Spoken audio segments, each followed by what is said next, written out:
Buenas noches y bienvenidos a la nave del misterio. La noticia sorprendente, extraña, recorría las redacciones de medio mundo. La conexión entre Adam Lanza, la masacre reciente de Estados Unidos, esa especie de locura protagonizada por un muchacho. Ahora se descubre, se desvela todo un sector que estaba ensombrecido y que era completamente desconocido para la mayoría. Familia de preparacionistas. En estas fechas del 2012 en Estados Unidos hay muchas personas que se preparan para no solo el apocalipsis que tiene que ver con esa horquilla 21-23 de diciembre, sino con un posible caos económico y social que esperan, que aguardan. Es decir, su sensación de protegerse del fin del mundo va más allá de estas marcas en el calendario y de pronto todo el mundo se ha quedado helado, investigadores, periodistas también, al establecerse esa especie de unión de temas que aparentemente no tienen nada que ver. Tenemos que conocer la última hora para iniciar un debate y un examen de algo que está ocurriendo ahora mismo y que quizá tenga mucho más secreto de lo que parece. Carmen, buenas noches. Buenas noches, Iker. Información de última hora. Pues sí, que ahora ha salido a la luz que al parecer la madre de Adam Lanza, Nancy Lanza, pertenecía a este grupo, a este movimiento de supervivencia que sobre todo destacan por guardar o acumular alimentos, agua, también tienen semillas por si acaso hay un colapso total que acabe con todo y sobre todo armas. Ella tenía a su nombre 6 armas legalmente compradas. 4 de ellas fueron utilizadas por su hijo en esa masacre que cometió en el colegio. Además tenía muchísimos cientos de municiones que acumulaban también. No sabía por qué hasta que su excuñada salió a los medios de comunicación diciendo que Nancy pertenecía al movimiento de los Preppers. Preppers, ¿quiénes son? ¿Qué pretenden? ¿Qué dicen? Son un movimiento importantísimo. Se cifra, no sé, en cuántos cientos de miles o más. Santiago Camacho, compañero, buenas noches. Buenas noches, Iker. Tú los has conocido en vivo. Yo los he conocido y además hay una vinculación importantísima de todo el movimiento preparacionista con algo que también inquieta mucho en Estados Unidos, el movimiento de las milicias patrióticas. Un auténtico ejército paralelo que en Estados Unidos engloba por lo menos a 100.000 hombres armados hasta los dientes y dispuestos a combatir hasta su última sangre. ¿Contra quién? Contra su propio gobierno, contra el gobierno federal, porque creen que la Constitución de los Estados Unidos les legitima en caso de que haya un gobierno injusto. Pues esos dos mundos tan unidos han tenido que ver con prácticamente todas estas matanzas que ha habido en Estados Unidos. Timothy McVeigh, por ejemplo, pertenecía a la milicia de Michigan. El responsable de la bomba en los Juegos Olímpicos de Atlanta en 1995, Eric Rudolph, también pertenecía y a su vez era preparacionista. Es decir, estamos hablando de un auténtico polvorín social que, entre otras cosas, y lo explicaremos después, es una de las razones que impide que se pueda regular el uso de armas en Estados Unidos, porque esta gente, muy conflictiva, muy peligrosa, lo tomaría inmediatamente como una declaración de guerra por parte del gobierno y habría una situación muy complicada de manejar para el gobierno federal. Bueno, primera ficha de Santiago Camacho, que ha viajado en ocasiones con este programa, entre otras, para hacer reportajes y se ha encontrado en la América, entre comillas, más profunda. Luego nos contará con la vida cotidiana de estos Preppers. El término para el común de los mortales era desconocido. Ha empezado a surgir al ir aproximándonos a ese diciembre del 2012. ¿Algún dato más que tengamos que saber antes de que el doctor Cabrera, doctor, buenas noches? Buenas noches, Iker, buenas noches. Nos dé sus apuntes, siempre precisos a nivel de la medicina y la mente? Algo más que quizá 2012 profecías con este tipo de preparaciones y la masacre de... Pues eso ahora mismo Lanza se está investigando porque la policía ha entrado al domicilio, un domicilio además de una persona pudiente. Se habían divorciado los padres de Adam Lanza en el año 2009. Desde entonces parece que el chico, que ya tenía problemas anteriores, ya a los 5 años decían que era un chico raro. A raíz de eso, bueno, tiene toda serie de problemas y que lo tienen que sacar al final del colegio. La madre le da una educación dentro de su casa porque es una persona asocial, no convive muy bien. Los profesores le recuerdan como un chico muy serio, que siempre iba cabizbajo, que llevaba un maletín de piel, cosa que les extrañaba mucho porque todos sus compañeros iban con mochilas. Por eso destacan lo del maletín de piel, donde no sabían lo que llevaba nunca. Un chico que estaba casi obsesionado con los videojuegos, la mayoría de ellos de matar a gente. Eso sí que lo han encontrado en su casa. Pero fíjate aparte de todo eso, era un chico muy inteligente, sumamente inteligente, hasta tal punto que antes de cometer la masacre, antes de matar a esos 20 niños y a esos 6 adultos, él destruyó los discos duros de sus ordenadores para que la policía no pudiera encontrar nada que tuviera que ver precisamente con eso. A ver si podían tirar de un hilo del fin del mundo, de preparacionistas, porque su madre sí que sabemos... Era convencida. Su madre era convencida. No es que fuese simpatizante, sino que era una de estas personas que se preparaban para el fin del mundo. Tenía rifles semiautomáticos que utilizan, por ejemplo, el ejército de los Estados Unidos para luchar contra los de Al-Qaeda. Con lo cual, con eso te quiero decir todo. No era para protegerse, aunque fuera una casa que estaba bastante aislada, que estaba en una especie de bosque, no era para protegerse a ella o a su hijo de algún intruso que pudiera entrar. Con eso, con un arma normal y corriente, como mucha gente tiene en Estados Unidos, valdría. Al contrario, tenía 6 armas, además algunas de gran calibre, y no solo eso, sino que llevaba a sus hijos a practicar el tiro. Quería que aprendieran por si ocurría algo de lo que has comentado, por si había un caos económico, por si tenían que protegerse cuando algo se produjera. Bueno, pues entonces hay diferentes áreas que nos interesan. El protagonista, por desgracia, de esta masacre, hace no tanto tiempo hablábamos de los aniquiladores, ¿se acuerdan? Y de que todo esto no sonaba y, por desgracia, ¡pum!, vuelve a ocurrir, pero además de una forma, en fin, terrorífica, ¿no? Según cuentan los hechos, además, Iker, los niños entran a las 9, esos autobuses amarillos estadounidenses que llevan a los niños, dejan a los niños a las 9 de la mañana en la puerta del colegio, poco a poco van entrando en sus aulas, a las 9:30 comienzan las clases, la directora y varios profesores están reunidos en una sala muy cercana a la puerta del colegio. Están viendo cómo hacen la función de Navidad con los pequeños, niños de 6 y 7 años, cuando de repente escuchan un estruendo terrible y es que él se pone a disparar a la puerta de cristal que hay. Fíjate qué casualidad que hacía solamente 2 semanas habían puesto un sistema nuevo de seguridad en el colegio, una videograbación que iba clase por clase viendo... tú podías ver desde tu casa lo que hacían los niños para que estos estuvieran más vigilados. Cuando oyen ese estruendo, salen la directora y una de las psicólogas y son tiroteadas, pues, a fuego abierto. ¿Qué puede pasar en la mente de una persona para que esto ocurra? ¿Y qué puede tener de importante? Y estamos solo conjeturando, estaremos pensando en recopilar, evidentemente, todos más datos para tener más enjundia en estas declaraciones, pero ¿qué peso puede tener, doctor, todo esto de los preparacionistas, que es un mundo que aquí yo creo que ni entendemos? Si te parece, doctor, lo primero sería ver un poco a la persona, a Adam Lanza, la fotografía, el rostro, la efigie más difundida del último mes seguramente en todo el mundo, por desgracia, ¿no? Podemos ver algo, se ha hablado mucho, ¿no?, de la situación mental de este muchacho. La gente que está en su casa está espantada, todo el mundo piensa que este muchacho no es normal.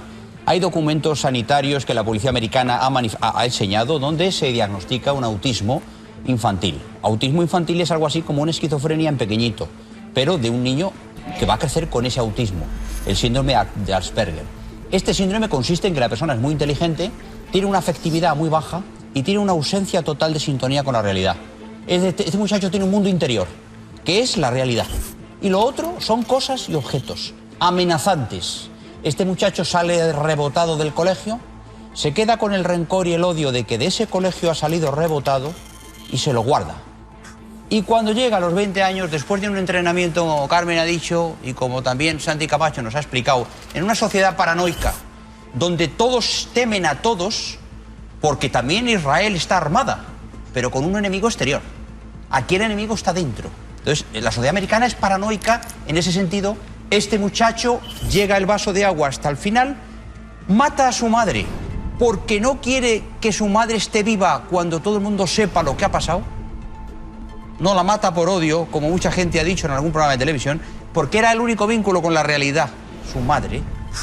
Bueno, es más, su madre hacía todo por él. Los vecinos decían que en los últimos meses estaba todavía más extraño y eso lo había declarado, hasta tal punto que cuando estaba enfermo no la dejaba entrar ni siquiera en su cuarto y la madre tenía que dormir en la alfombra fuera de la puerta de la habitación de su hijo para ver si a este le pasaba algo por la noche. Y él, fíjate si era controlador también, que de vez en cuando le decía: mamá, ¿sigues ahí? mamá, sigues estando ahí, estate ahí, porque si me pongo peor tienes que estar ahí. Y la pobre madre dormía en la alfombra justo al lado de la puerta de la habitación de su hijo, que además decía que últimamente estaba todavía peor, todavía más raro, porque le pilló en varias ocasiones en su dormitorio quemándose los brazos con mecheros y con otros artilugios. Y eso sí que lo había comentado la madre con algunos vecinos, y que quería que alguien atendiera a su hijo porque veía que esto iba a ir a más. Un drama, Pues sí ha sido. un drama no sin precedentes, pero ha ocurrido. Pero ¿puede tener algún peso, doctor? Venimos ahora del tsunami, entre comillas, o de la resaca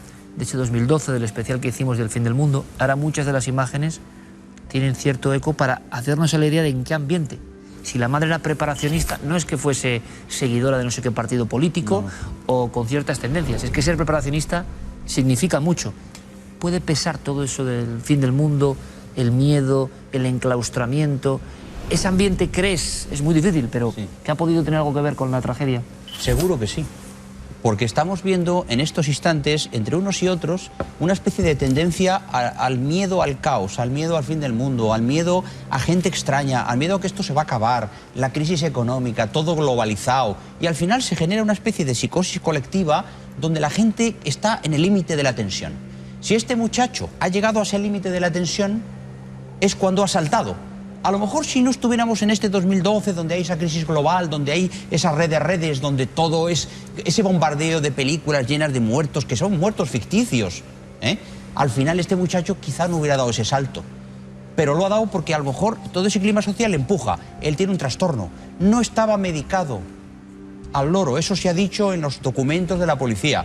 Claro, un muchacho con estas crisis, no medicado, con esa madre en una simbiosis patológica, como Carmen ha explicado. Bomba de relojería. En ese ambiente es una bomba de relojería. Sí, separado de su otra familia, porque su hermano Claro, Ryan, ruptura.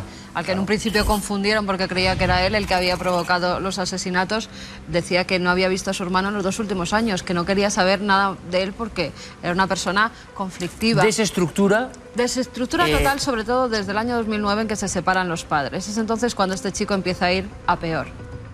Una cosa más, ¿qué se está diciendo ahora mismo en esos grandes mentideros donde se suelta mucha información que a veces no tiene ni pies ni cabeza, pero que en otras veces, hay que decirlo también, en ocasiones, resulta que aciertan?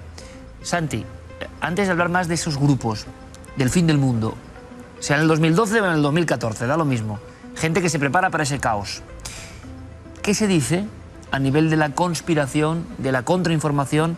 Porque imagino que la masacre de Adam Lanza, tan extraña y tan llena de incógnitas, ha dado también, ¿no?, para conjeturas. Claro. El problema es que en este caso en concreto no te creas que vamos a separarnos tanto del tronco del que estábamos hablando, porque resulta que en este núcleo social es donde surgen la mayor parte de teorías de la conspiración en Estados Unidos. Es decir, estas personas son los que dominan los foros de conspiracionismo en Estados Unidos, los que tienen... Hay conexión directa. Hay una conexión directa. Algunos de las páginas web y de los medios incluso escritos que todavía quedan y de boletines de noticia históricos sobre este tema de teorías de la conspiración están muy vinculados a lo que podría denominarse la extrema derecha norteamericana, que es un término que no tiene absolutamente nada que ver con lo que denominamos en Europa extrema derecha. Tiene unas particularidades muy curiosas y muy propias de ellos. Entonces, claro, ¿qué están diciendo ahora mismo?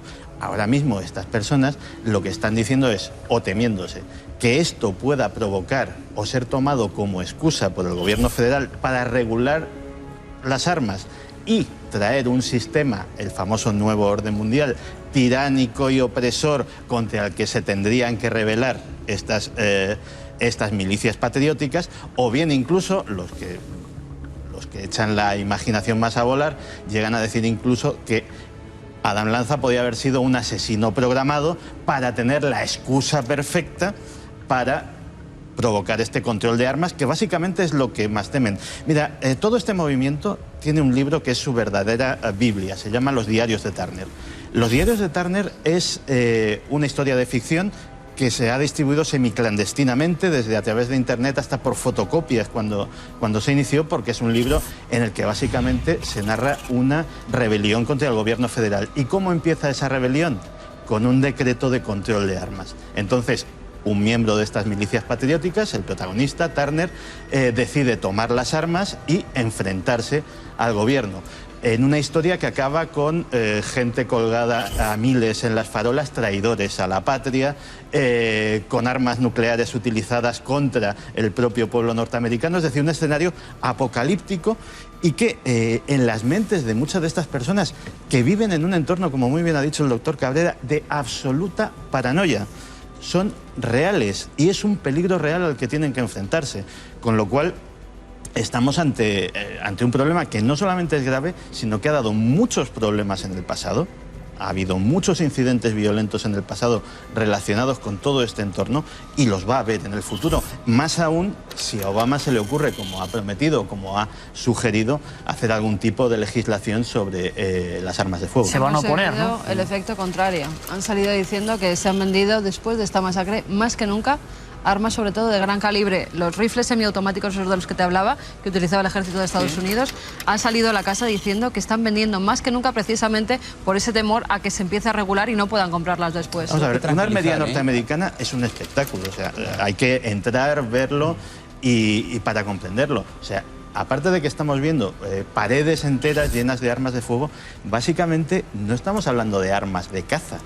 Lo que estamos hablando es de instrumentos muy sofisticados para matar personas, desde escopetas automáticas, que no son la típica escopeta de 2 cañones que usan los cazadores, ni siquiera la escopeta repetidora de cerrojo que vemos en las películas, sino con un cargador de barril que dispara constantemente postas a toda velocidad, hasta fusiles de asalto, es decir, y eso se vende. Pero hay que tranquilizar a la gente que estará en su casa ahora mismo crispada. Quiero decir, tranquilicemos a la gente, Santi. Es que esto, el sistema de información americano es el mejor del mundo. Quiero decir, el ejército americano es el más poderoso del mundo. Es cierto que hay gente que está bastante desquiciada en Estados Unidos. Es cierto, existen sectas. Esta es una secta más del puritanismo radical en Estados Unidos. Pueden ser 100.000 personas, de acuerdo, pero en Estados Unidos hay 400 millones de armas en manos de personas como tú y como yo. Sí. Pero de ahí a que esto vaya a ser el salto al... Sí, yo entiendo que hay miedo, pero... Con un matiz. La mayoría son exmilitares, tienen un conocimiento perfecto, como cualquier guerrilla, del entorno en el que se mueven, que generalmente son entornos rurales y semisalvajes. Muchos, Santi, y serían un problema de orden público en una guerra de guerrillas. O sea, hablábamos de búnkers, Santi, la semana pasada, y muchos han sido los que han encargado, muchos de estos preparacionistas, han encargado cientos de búnkers en todo Estados Unidos. Efectivamente. Pero vamos, esto no es un fenómeno nuevo. Es decir, si acaso ha tenido un pico de actividad con el famoso fin del mundo, que no fue. Pero, desde luego, esto viene produciéndose desde la Guerra Fría. Curiosamente, empezó todo como una especie de fenómeno de marketing. Había mucha gente que hizo grandes negocios inmobiliarios vendiendo refugios atómicos a sus convecinos. El problema es que la idea caló. Y en la década de los 80 no solamente caló, sino que determinados grupos de ideologías muy concretas empezaron a tomarla como propia. Acabada la Guerra Fría, ya no había enemigo del que defenderse. ¿Para qué se iba a usar esos búnkeres antinucleares? Para defenderte de tu propio gobierno. Así de claro y así de duro. Pero, Santi, estamos hablando de un país con 300 millones de habitantes. No estamos hablando de un país. Bueno, de un mosaico de países, o de un mosaico de ideas, pero hay 100.000 radicales. Pero ninguno tan... Mira, hasta que... Sí, pero este chaval no era radical. Te cito el propio FBI. Este chaval no era radical y mira lo que ha hecho. Pero este chaval es un chaval con una patología, en una familia rota, con una madre trastornada y sin tratamiento. Ya, pero ¿cuántas personas hay como este chico? ¿Cuántas personas hay como este chico con acceso a armas en Estados Unidos? Millones. Sí. Eso aquí no podría ocurrir porque aquí solo sacas la escoba y matas a escobazos. Bueno, aquí eso yo creo que en Europa no sería practicable por la ausencia de armas. Seguimos de nuevo entonces con la pregunta que lanzábamos, por desgracia, cuando hablábamos de los últimos casos de aniquiladores. Es tremendo, pero en China se produce también un ataque a otra escuela prácticamente en las mismas fechas. Sí, de niños, 23 niños heridos porque iba a acabar el fin. ¿Es una locura colectiva o qué es esto? Del mundo, sí. ¿Qué pasa? ¿Qué impacto tiene? Con un hacha, con un cuchillo. Aquí no es entrar en mea culpa, porque tenemos que informar de esto, efectivamente, pero para defendernos, no para proyectarlo, ¿no? Pero ¿qué impacto tiene a nivel global que en China, por ejemplo, en cualquier otro sitio, se vean imágenes el doctor Garrido lo decía muy claramente, ¿no? Los emuladores, ¿no? Que es un peligro tremendo. Ya han surgido imitadores de... Lo que pasa que la policía ha estado atenta. Y si la policía no llega a llegar tan pronto, este chaval se carga a todo el colegio porque llevaba munición para cargarse a todos. Lo que pasa que la policía llegó enseguida, entonces él se sintió que estaba acorralado, a pesar de que iba preparado un chaleco antibalas, decidió quitarse de en medio, decidió quitarse la vida. Pero si la policía llega a tardar 10 minutos más, acaba con todo el colegio. Pero iba una vez preparado más, para ello. como en el caso de Utoya y de Breivik, en Noruega, las ideas delirantes, una especie de revolución mundial, la sensación de que hay un caos creciente que se aproxima y estas acciones extrañísimas. Y nos preguntábamos, ¿hay preparacionistas en España al nivel de Estados Unidos, de gente que espera? Porque no sabemos si hay información, se habla de grupúsculos, pero hemos logrado saber algo respecto al 2012, respecto a los que esperan el caos creciente. ¿Hay ese germen? Aquí es un fenómeno, aquí en toda Europa en realidad es un fenómeno muy minoritario. Existen, o sea, existe gente que efectivamente se ha construido sus búnkeres o que guarda en casa generadores eléctricos, agua, comida deshidratada, etcétera, etcétera, para un caso de estos. Pero no es el nivel de paranoia y de inminencia que puede suceder en Estados Unidos. O sea, en Estados Unidos se cree que el apocalipsis está cercano. Se cree que hay una cosa que viene de su propia fundación como país. Ellos mismos se creen que son los garantes de su propia libertad y que esa libertad está amenazada por todos sitios constantemente. Y de hecho, veíamos que en cada granja, prácticamente, alguna se saltaba, había una bandera. La bandera de la serpiente de cascabel. Una serpiente de cascabel sobre fondo blanco con un lema debajo.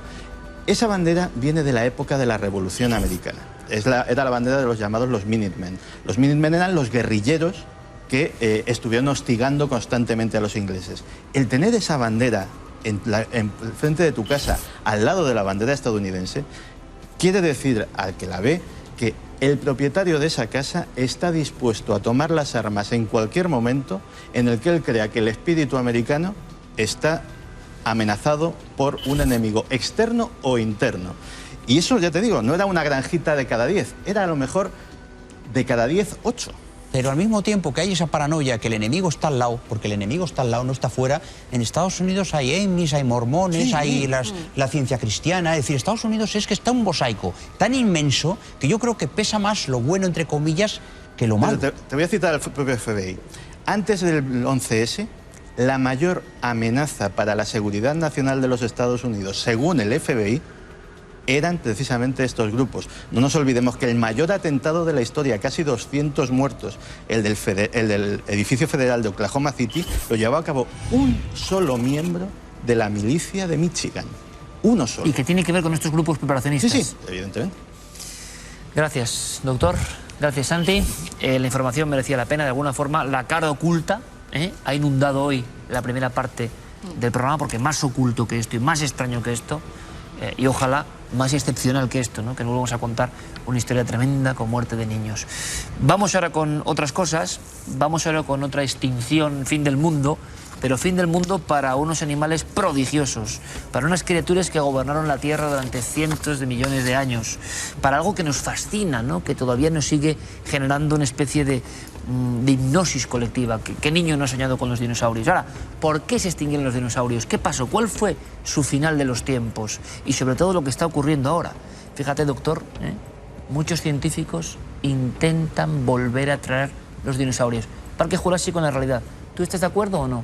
¿Por qué no? Si se puede hacer técnicamente, sería muy interesante. Pues mira, me sorprendes. ¿No? Me sorprendes. Zoológico con animales que en otras épocas vivieron. Me sorprende, doctor.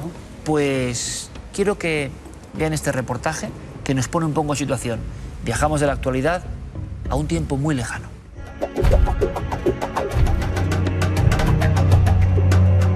Triceratops, Diplodocus, Tyrannosaurus Rex, Stegosauro. Sus nombres son el recuerdo de unas criaturas casi perfectas que dominaron el planeta durante millones de años.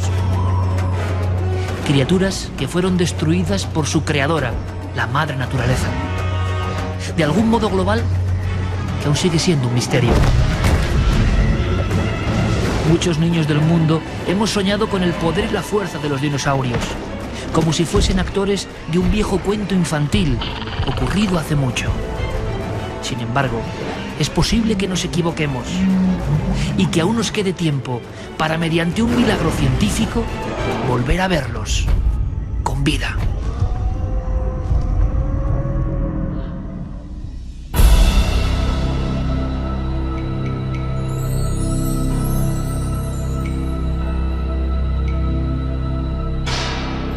Estoy seguro que les ocurre como a mí. Es muy difícil sustraerse al influjo hipnótico casi de estas criaturas maravillosas. Dominaron la Tierra y se esfumaron de alguna forma. Sigue siendo un enigma. Pero quizá la clave no esté en esas reconstrucciones maravillosas de Juan Villa, que tanto nos impactan, sino en cosas más humildes o más complejas, como este fósil, esta reproducción, de uno de esos saltos maravillosos entre lo que eran los saurios y las aves.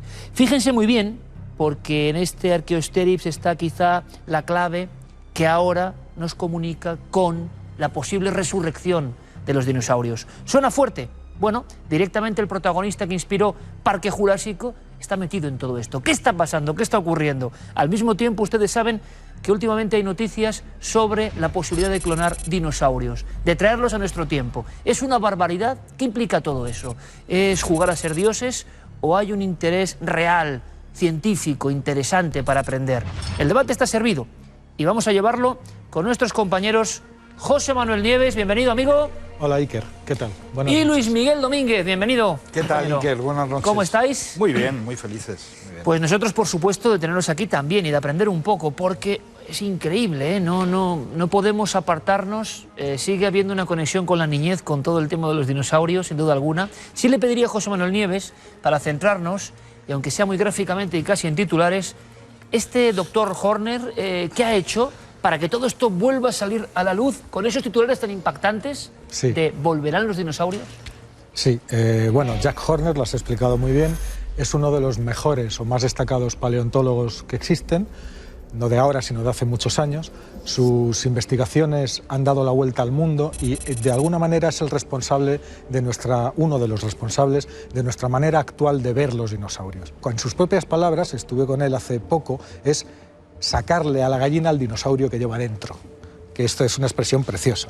Sacarle a la gallina al dinosaurio que lleva dentro. Entonces, no van a obtener un dinosaurio como el del tal, van a obtener una gallina, al principio, con algunos rasgos de dinosaurio. Entonces, Horner se ha fijado en 3 rasgos.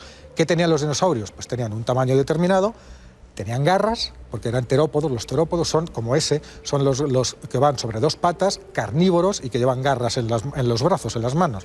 Esos son los terópodos, que son los que evolucionaron en aves. Entonces, tienen dientes, tienen garras y tienen un cierto tamaño. Vale. Esas características resulta que tienen a unos genes que son las que expresan esas características. Pero la evolución a lo largo de los millones de años ha hecho que esos genes, los que son responsables de los dientes, de las garras y del tamaño, se inactiven. ¿Cómo se inactivan? A través de los mensajeros del ADN, que son las proteínas. Las proteínas son los interruptores que activan y desactivan los genes y hacen que se expresen o no. Entonces, primer trabajo del ADN de la gallina, Horner busca esos 3 genes específicos que están desactivados, la proteína que los desactiva la elimina y los vuelve a activar. Entonces, al final de esta ecuación, tendremos una gallina, pero que tendrá dientes, que en lugar de alas volverá a tener esos bracitos cortos terminados en garras y que podrá tener un tamaño más grande del que tiene ahora, que no es un dinosaurio, pero son rasgos dinosaurianos. Pues muy interesante, José Manuel, que era gráfico, lo hemos ido viendo, esta involución, entre comillas, o algo así. Bien, ahora empieza el debate, porque era importante saber, primero, quién era este hombre, y segundo, sobre todo, qué pretenden, porque las investigaciones del ADN en plan película no han surgido. Ahí está la ficha para que empecemos a debatir. Claro, yo no sé, Luis Miguel Domínguez, esto cómo le suena, porque puede que, o ya ha ocurrido, porque eso nunca lo sabemos, pero puede que en algún lugar de la Tierra vuelva a surgir ese ser. Y eso yo no sé qué implica, Luismi, en un montón de cosas y cuestiones que son las que preocupan y fascinan al mismo tiempo. Sí, José Manuel ha hecho una explicación magistral, ¿no? para ayudarnos a entender un proceso que tiene que ir más allá de una pirueta, de una ocurrencia científica. Sinceramente lo creo. Tiene graves consecuencias, sin duda, ¿no? Incluso incorporar a los dinosaurios actuales, José Manuel, nos hemos olvidado del Mississippiensis o del cocodrilo del Nilo, soltarlo en el Parque del Retiro, por ejemplo, ¿no? Es un cocodrilo y es un dinosaurio. Y sería terrible las consecuencias, porque las especies son sus espacios. Supongo que además de una ocurrencia para un paleontólogo muy interesante, para un naturalista como yo, leo en tantas cosas, las personas que nos ven sin duda la curiosidad ¿cómo no vas a querer ver a una criatura así? Ahora, la gran pregunta es ¿para qué? ¿Con qué interés? Las especies y los espacios. Supongo que una vez nacida, esa gallina hecha dinosaurio habrá que alimentarla con pienso compuesto, porque una de las teorías, además de Némesis, de las estrellas de la muerte y tal, también dice que los dinosaurios se extinguieron porque de pronto en la vegetación surgieron algunos componentes de carácter venenoso y fundamentalmente aquellos que eran importantes, herbívoros, los había, no solamente carnívoros dentro del mundo de los dinosaurios, se extinguió. Quiero decir, resucitamos al animal, pero resucitamos también a su medio. A ver. Esa es la cosa. Vamos a ver. Te contesto. Y sobre Primero, todo, ¿para qué, José Manuel? Además, es muy interesante esto porque estamos exactamente en la perspectiva que nos trajo Parque Jurásico en aquel momento, ¿no? Un poco la cara y la cruz de qué apasionante, pero qué puede pasar luego, ¿Y cómo acaba? ¿Cómo la propia obra acaba, ¿no? Y lo estamos viviendo, parece mentira, la película que cumple 20 años y lo estamos viviendo, ¿eh? Absolutamente. Primero, no sabemos qué es lo que comerá esa gallina. Probablemente comerá lo mismo que come la gallina porque el aparato digestivo lo va a tener igual. Lo único que va a tener...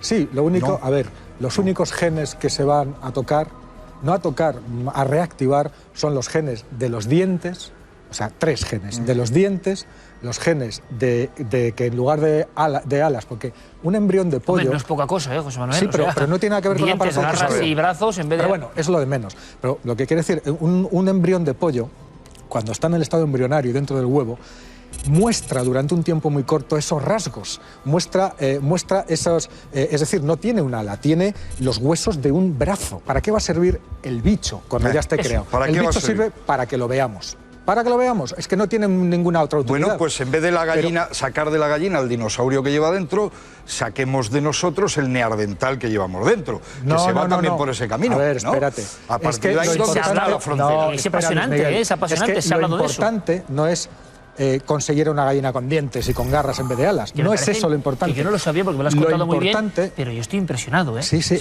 parece muy impresionante. No. Ver esa criatura de nuevo me parece... Déjame que te diga... no, de nuevo no. Esa criatura que salga nunca la hemos visto, porque nunca ha existido. El paso siguiente será, si somos capaces, o si Horner es capaz con su equipo de hacer esto, él está convencido que de aquí a 5 años la tiene, no tiene un dinosaurio, tiene una gallina con dientes, con algunos rasgos, dientes, garras y un poquito más grande. Nada más, pero igual que esos 3 genes, hay muchos otros genes que expresan otras características. Claro, pero se abre una puerta, que es lo que todo el mundo ahora mismo está opinando. Lo importante cuando tengamos a un dinosaurio o un animal con rasgos de dinosaurio, ese animal sirve para decir que se puede, o sea, para que lo veas, para esa fascinación que decíamos. Pero lo importante, y por 4ª vez por fin lo voy a decir, es el proceso de investigación necesario para eso.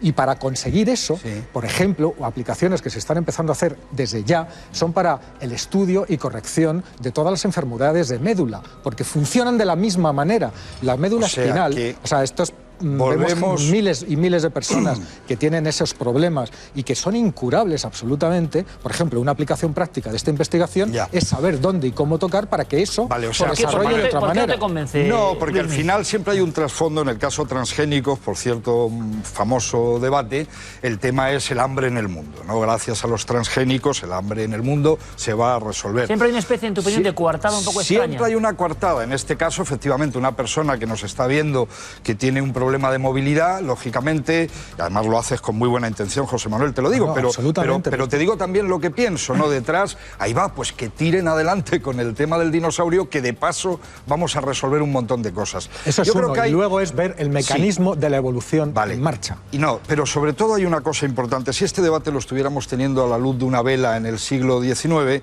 yo estaría fascinado con los oropeles, los brillos de tus palabras y de las teorías y de los teoremas. Pero estoy en el siglo XXI y nada se hace por nada, curiosamente. Claro, aquí entro en el tema del hombre mal pensado, pero no contra la ciencia. Dilma, en Brasil, la presidenta del Brasil, acaba de proponer, se ha aprobado un trabajo de clonación para animales en peligro de extinción. En paralelo, se están cargando la selva amazónica. Claro. En paralelo, el cerrado amazónico. Fíjate que el lobo guará va a ser el primer ejemplar que en el zoo de Brasilia se va a clonar. Bueno, esto es alucinante, Luis. ¿Me quieres decir?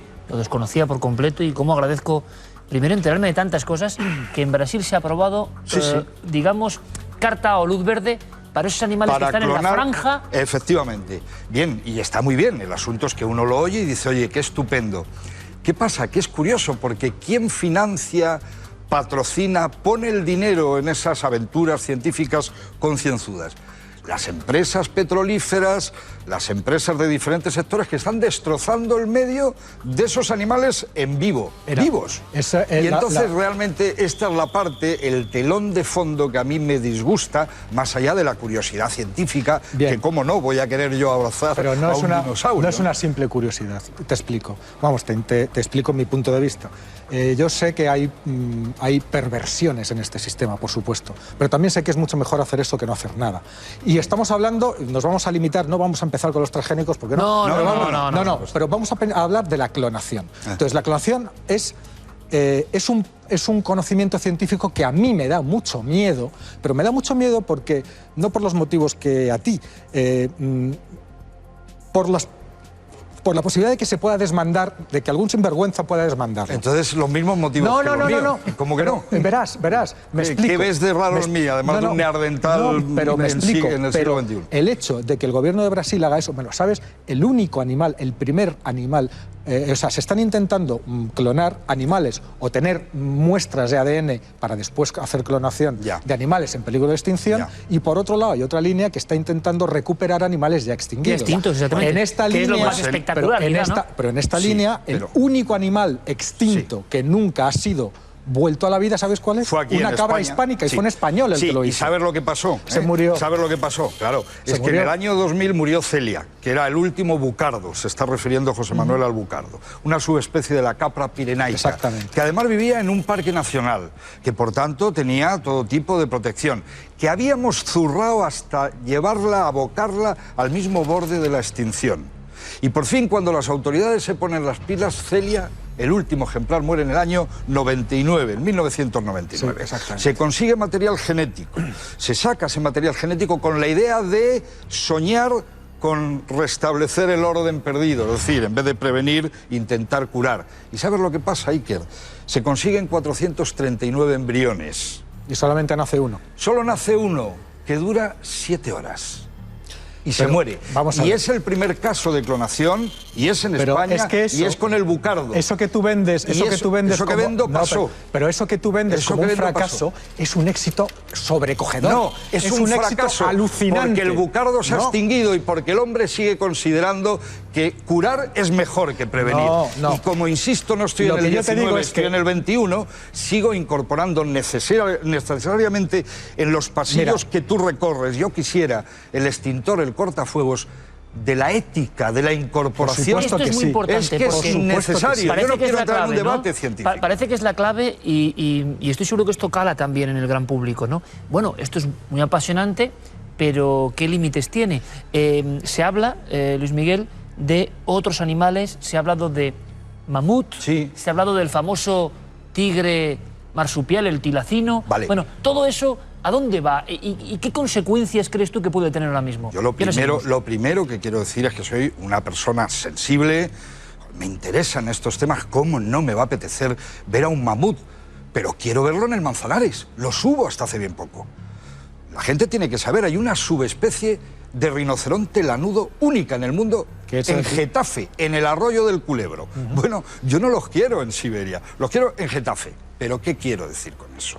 Quiero decir que, por ejemplo, en el caso del mamut siberiano, que se han hecho esfuerzos, trabajos, se ha invertido mucho dinero, hay que saber quién lo invierte y para qué. Ese animalito que va a quedar luego en una jaulita, ¿qué va a pasar con ese ser cuando le dé una determinada corriente de viento, ¿no? Se está hablando de insertar ese material en una hembra de elefante africano o de elefante asiático. Africano. Claro, pero es que resulta que, yo he leído también en algún sitio que habían pensado en el asiático, es que la gestación en ambas especies evidentemente es diferente. Es que hay que pensar que, así como en nuestro caso somos nosotros y nuestras circunstancias, la fauna tiene sus circunstancias. ¿Y no se está respetando por qué? ¿Por una frivolidad un poco...? Para mí, sencilla y llanamente, porque es el sueño de un mono loco. Cuando en 1967 Desmond Morris escribió El mono desnudo, él decía entonces, hay 193 especies de monos en todo el planeta, 192 tienen pelo y una no lo tiene. El Homo sapiens. Somos el mono desnudo, pero además somos un mono loco. Y bendita la locura. Y bendita sea esa locura. Bendita sea. Hasta cierto punto. Porque esa locura es la que nos lleva a conocer las estrellas, la que nos lleva a adelantar en la medicina, la que nos lleva a construir la tecnología, la que nos lleva también, por desgracia y como consecuencia de eso, a multiplicarnos como si fuéramos un maldito virus por todo el planeta. O a darle a un botoncito y llenar de misiles un país. Vale, también. También, pero nos lleva a superpoblar este planeta, a comernos todos sus recursos, pero por el mero hecho de que como lo hacemos tan malditamente bien, pues resulta que nos vamos comiendo todos los recursos disponibles. Y una cosa más, esto es una primera parte, una primera fase, esta historia alucinante de la gallina con garras con dientes. Por supuesto. Vale, vayamos un poco más allá, y os pido brevedad porque es un tema interesantísimo, y no es ficción, es realidad científica de vanguardia. Bueno, ¿y qué se supone que va a pasar? ¿Habrá otras especies? ¿Llegaremos a esto? ¿Qué va a pasar? ¿Qué puerta se abre ahí? ¿Qué piensan los científicos? No se trata, los científicos no piensan volver a traer a los velociraptores al mundo, para nada, ni a que vuelva, o sea, pero no se podría. ¿Pero con qué objeto? Es decir, se podría hacer si se puede, hombre, te puedo asegurar que si se puede, pero bueno, también se puede poner una bomba nuclear en cada barrio de Madrid y nadie la va a poner. Bueno, no, ¿por qué? Lo sé. Bueno, según tú lo mismo, sí. Ya veremos. Aparte de eso, ese conocimiento nos va a llevar a poder evitar probablemente futuras expoliaciones. Es que se está instalando en la mente del sector científico, en las universidades, además de títulos adquiridos con mucho esfuerzo, debería inocularse, y utilizo la expresión con claridad, otro tipo de cosa, ¿no?, de fluido que permita entender el contexto en el que te estás moviendo. Porque tengo la sensación de que no sé si jugamos a ser dioses o no, pero todo esto debe pasar por una sociedad, primero, que sea conocedora de estos asuntos. Sensación equivocada. Esta no es cualquier cosa. Mira, yo no quiero vivir en un mundo que sea un invernadero para todos los que andamos aquí, y ya lo es, efecto invernadero. No quiero que sea un gran laboratorio tampoco, no lo quiero. Y entonces, por otra parte, si me dice Luismi, ¿y te gustaría ver un Tyrannosaurus Rex? Pues claro que me encantaría, pero te vuelvo a preguntar, ¿para qué? ¿Por qué no la pulga que transmitía la peste bubónica? Perdona, pero es que de eso no se habla, pero clonación de microorganismos con fines sanitarios, de otro tipo tal, está a la orden del día, pero a eso no es atractivo. Ver un mamut es una cosa que además socialmente te atrae. ¿Y tú crees que veremos mamut y lacino? Sí, los veremos, sí. Sí, los veremos, claro que los veremos. Y sabes una cosa, claro que los verás, pagarás por ello, la patente de esos mamut estará, como bien sabemos, en el cajón con llave de quien tiene las patentes de esas semillitas que alimentan a 7.000 millones de personas, y el mamut será de alguien. Bueno, y por tanto ese alguien, no sé si será Dios, pero se le va a parecer mucho, según el concepto de aquellos que lo ven todo tan simplemente, porque la naturaleza no se equivoca nunca. El hombre acierta solo algunas veces. Yo pensé que ibas a entrar... La naturaleza nunca se equivoca. Yo pensé, la naturaleza claro que se equivoca. El problema es que la naturaleza tiene dos cosas. Tiene tiempo y tiempo de rectificar. Entonces, el mero hecho de que todas las especies que nunca han existido en los 3.700 millones de años, solamente estemos las que están ahora, que son menos de un 5%, quiere decir que con todas las demás se equivocó. No, que va. O que fue evolucionando. José Manuel, nos quedan 2 telediarios, si permíteme la expresión. Tú lo has dicho, somos una puñetera anécdota. Y hasta que no enderecemos nuestro pensamiento, y de verdad que no quiero parecer un santón, es lo que creo. ¿Sabes lo que pasa? Acabamos de venir a recorrer un camino para hacer eso. La cucaracha que yo veo en verano cuando voy a coger un vaso de agua en la cocina. Evolucionada que tú. No, ese animalito se subía por las patas de este dinosaurio. Hombre, claro que sí. ¿Vale? Y este mono loco y desnudo la aplasta de un pisotón, y la criaturita lleva millones de años sobre la faz de la Tierra. Somos una anécdota, estamos imponiendo unos ritmos y unos tempos que nos van a acabar perjudicando, sin duda, aunque a este planeta eso le importe un carajo. Luismi, compañeros, ha sido muy interesante, de verdad, y yo creo que es solo el primer peldaño de una serie de debates que yo os invito a tener aquí con los espectadores, porque son temas tan apasionantes. Lo que está pasando es tan vibrante, tan alucinante. Las posturas, has visto, son contrarias, pero ambas tienen, estoy seguro, cosas para apuntar, para saber. Y El público lo ha hecho, estoy seguro. Hemos aprendido cosas que no sabíamos. Yo el primero. Y está ocurriendo, está pasando. Parque Jurásico de alguna forma puede convertirse en realidad. José Manuel, Luismi, como siempre, es un honor teneros aquí. Gracias. Hasta el próximo debate, hasta la próxima aventura. ¿Os parece? Muchas gracias. Gracias de verdad, gracias de verdad. Me ha encantado. Porque yo también fui, evidentemente, un niño deslumbrado con los dinosaurios, ¿no? Y nunca hubiese imaginado que en cierto momento de mi vida se estuviese simplemente hipotetizando sobre esto. Y está ocurriendo. Seguro que la naturaleza, el misterio y la ciencia tienen muchas más cosas que enseñarnos. Lo iremos haciendo. Vamos ahora con toda la actualidad en Cuarto Milenio.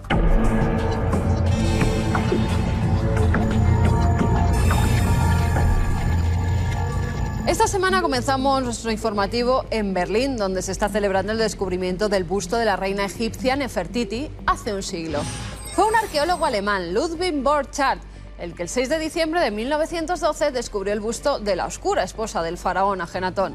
La muestra de varios objetos egipcios hallados en esas excavaciones coincide con el descubrimiento de una inscripción que nombra a la pareja real en el año 16 del reinado de Ajenatón. Este mandatario es conocido como el faraón hereje por repudiar al dios Amón y designar a Atón, dios de la luz, como única deidad digna de culto. Sus sucesores trataron de borrar su memoria, destruyendo sus templos y eliminando de las listas dinásticas su nombre y el de otros reyes. Y en Brasil está causando verdadero impacto el vídeo de una anciana que está siendo sometida a un exorcismo. La mujer se retuerce en el suelo mientras grita y se contorsiona en posiciones imposibles para su edad. Mientras los exorcistas recitan las oraciones para intentar sacar los demonios que la poseen, la mujer muestra una fuerza sobrenatural y tiene que ser sujetada por varias personas. Los gemidos y lamentos que emite esta señora, transcurridos unos minutos, dan a entender que el ente que la posee ha sido exorcizado. Y según una investigación de la Universidad de Eötvös en Budapest, los cavernícolas prehistóricos eran mejores pintando animales que el hombre moderno. Los autores de este estudio examinaron el arte prehistórico y el moderno, incluyendo las pinturas rupestres de bóvidos, felinos y otros animales de 4 patas en movimiento. Los científicos encontraron que en las pinturas modernas la mayoría de las representaciones de estos animales caminando o trotando tenían las piernas mal colocadas. Sin embargo, las pinturas prehistóricas tenían unos índices más bajos de error, del 46,2%, mientras que el arte premoderno representó el movimiento del animal incorrectamente el 83,5% de las veces. Y acabamos mirando al cielo, porque hace unos días una gran bola de fuego cruzaba el cielo de Texas.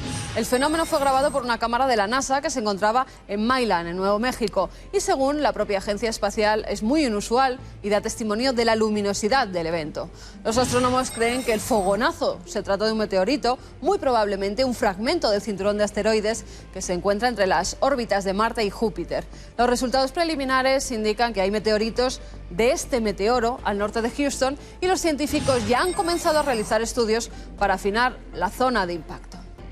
Y ahora, como cada semana, vamos con nuestro mundo insólito.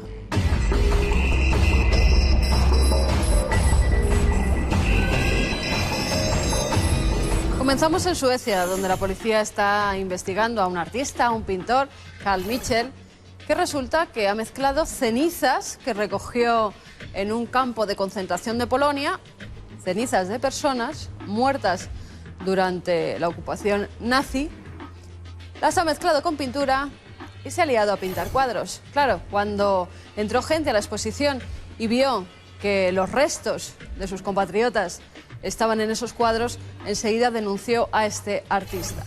Él se defiende, dice que cuando pintó el cuadro, esas cenizas, o por lo menos el espíritu de las personas a las que pertenecían, le hablaron y le dijeron que tenía que hacer esa obra. En cambio, le han denunciado por perturbar la paz de los muertos y por profanación de restos. Y fíjense la que ha liado el primer ministro ruso, Medvedev.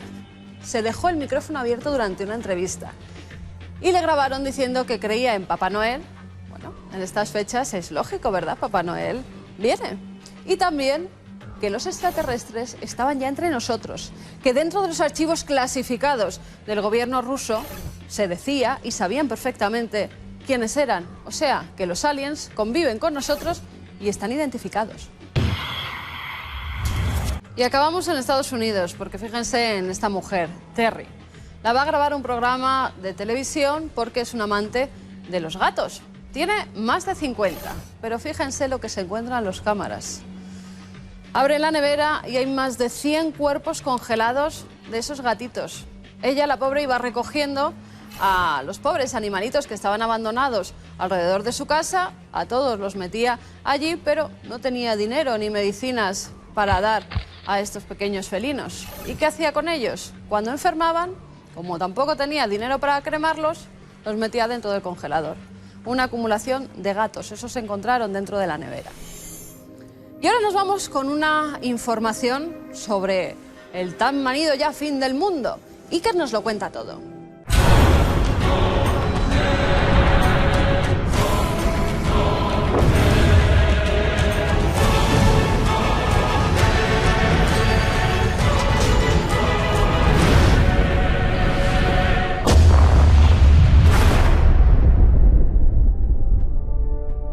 Como verán, de una forma breve, rápidamente nos resituamos en la órbita del fin del mundo. ¿Por qué?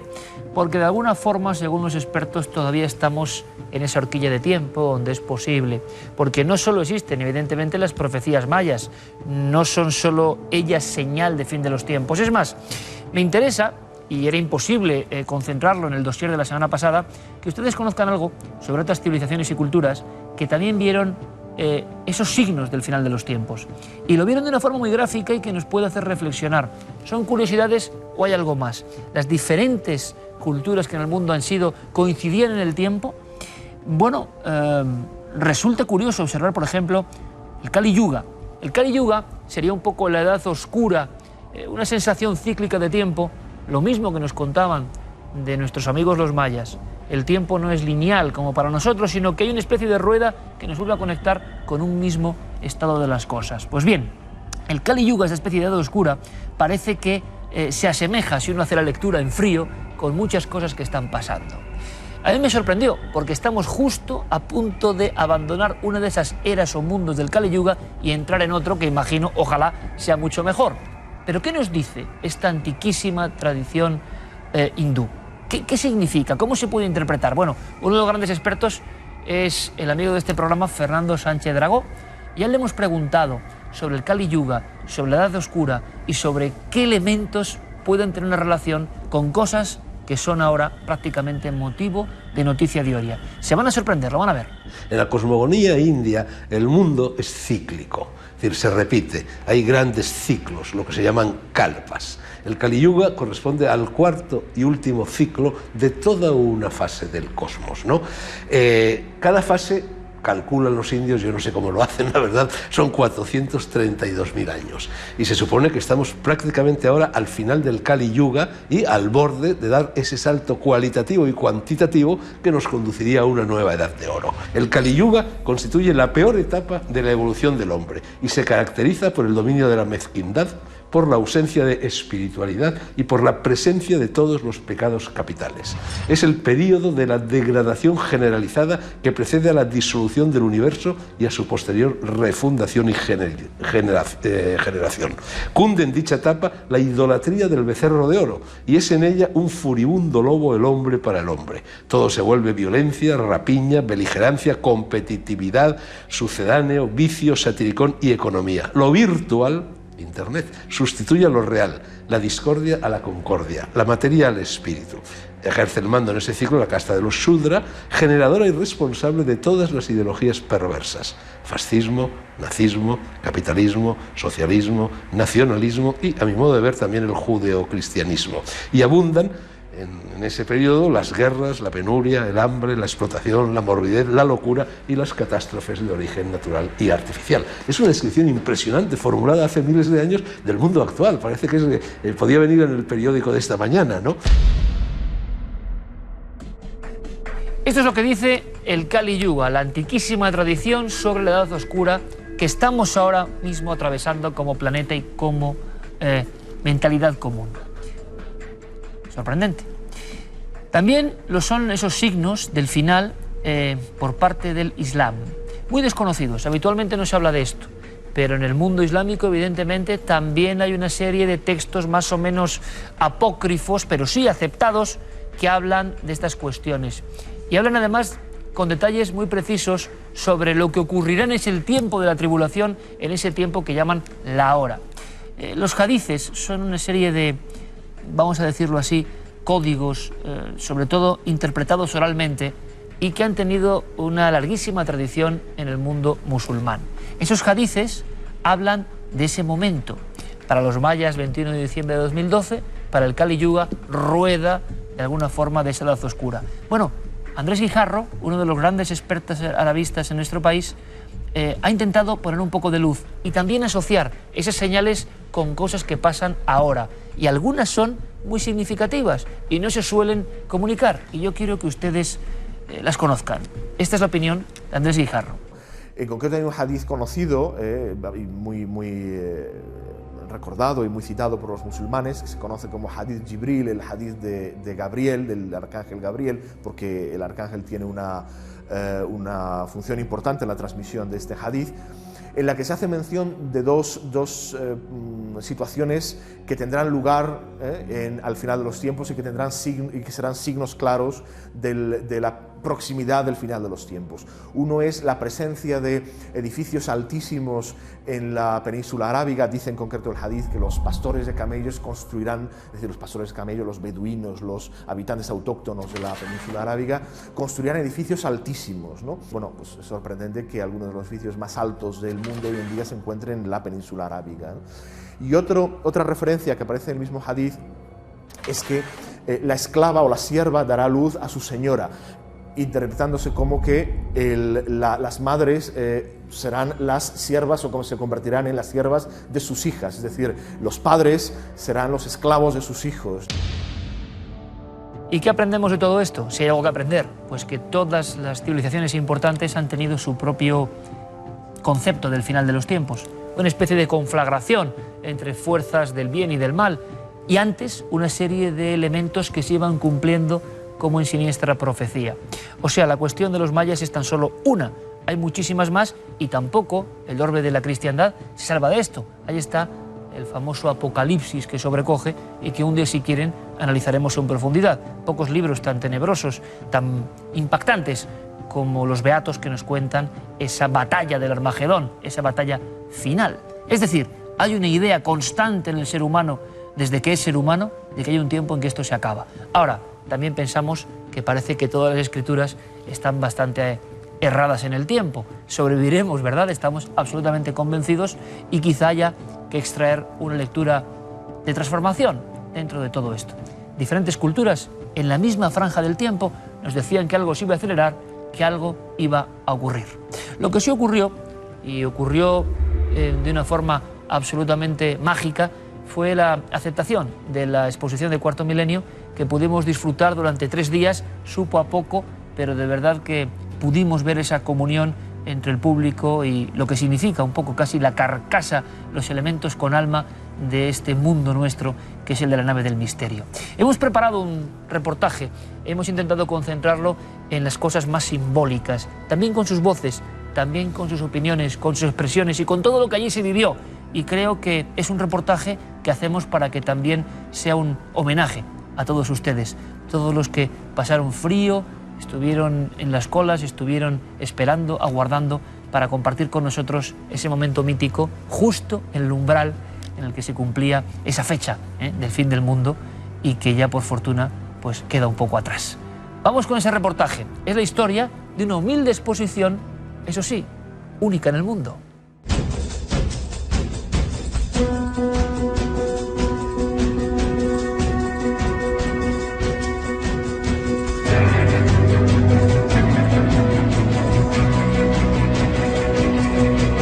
No lo esperábamos. Nadie podía esperarlo. Miles de personas colapsaron el centro de Madrid para asistir a la exposición de Cuarto Milenio. 20.000 almas hicieron largas colas durante 3 días. Familias enteras, grupos de jóvenes, investigadores y curiosos, octogenarios y niños. Todos unidos por su amor al misterio.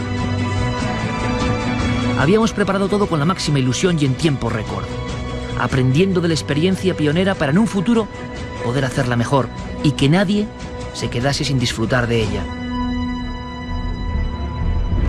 Porque la única pena es que miles de amigos no pudieron llegar siquiera al recinto, ya que el evento se había convertido de pronto en un fenómeno social. Me encanta el programa y por eso hemos hecho todo el esfuerzo por venir hoy. Vamos, seguro que va a ser un éxito absoluto. No hay más que ver la cola que ya da la vuelta por la calle. De Extremadura venimos y en cuanto nos hemos enterado, pues aquí estamos y con mucha ilusión. De los pocos contactos que nos quedan con ese misterio, realidad oculta que nos rodea a todos nosotros. El primer día pude dar una serie de charlas orientativas a los visitantes. El resto de jornadas, el colapso por la cantidad de público lo hizo imposible.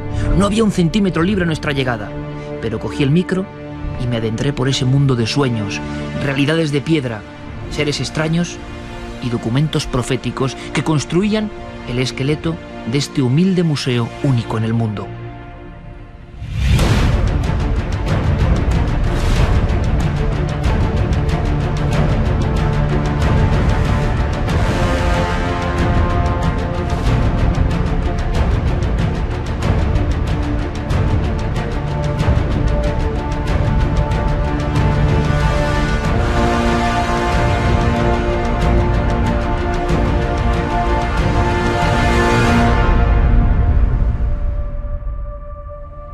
Público entregado miraba con los ojos muy abiertos a Merrick, el hombre elefante, al primer buzo de la historia ahogado tras caminar varias horas bajo el Pisuerga en el siglo XVI,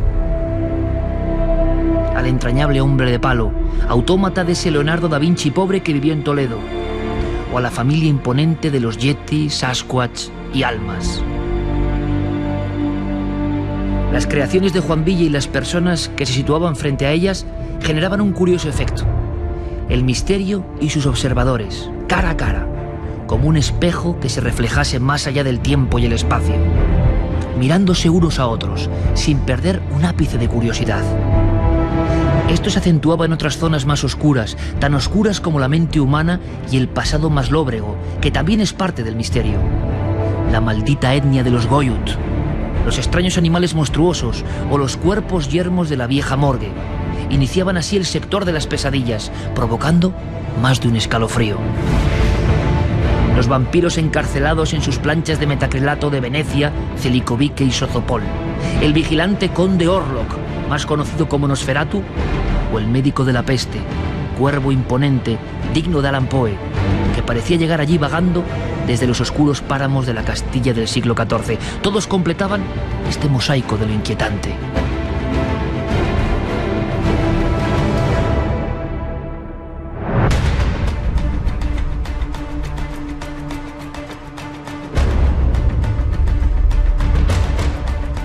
El niño compadrito de Cuzco, capaz de bendecir o de aniquilar, las calaveras celtas condenadas para la eternidad en Tremont, y el impresionante San Benito, con su reo en efigie situado ya sobre el cadalso. Todos nos llevaban en volandas por esa historia que casi nunca se cuenta, esa que tanto nos interesa desenterrar para todos vosotros cada semana. Los grabados sagrados de las pinturas rupestres, con su extraño aspecto, primeros dioses de la humanidad, nos saludaban, generando preguntas y reflexiones al paso. Eran los protagonistas indiscutibles de la zona dedicada a la España mágica. ¿Quiénes son?, pregunté al público. ¿Fetos de un primitivo culto a la vida? ¿Seres venidos quizá de otro mundo? ¿Y por qué oran con sus brazos en alto? Niños y jóvenes, familias y veteranos se contemplaron mutuamente. Era un ejercicio mágico que obligaba a preguntarse por tantas cuestiones no resueltas en torno a nuestro origen, en torno a nuestro propio misterio.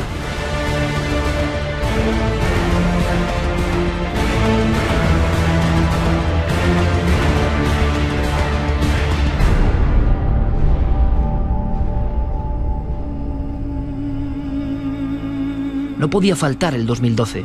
Había ganas de tocar las estelas mayas, de palpar sus surcos proféticos y sus códigos de piedra que aún esperan a ser descifrados. Allí, junto al danzante, estaban las inscripciones, al alcance de la mano, como nunca antes, para que cada uno las interpretase a su modo.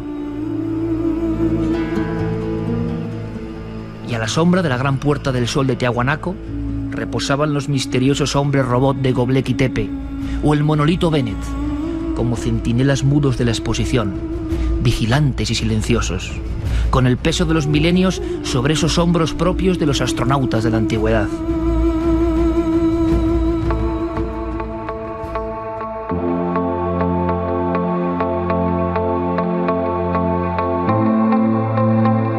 El equipo disfrutaba de todo, las fotos, los saludos, los abrazos, el afecto interminable que nos sobrepasaba y que nos hacía tomar conciencia de lo que la nave del misterio significa para tantos amigos, en tantos lugares.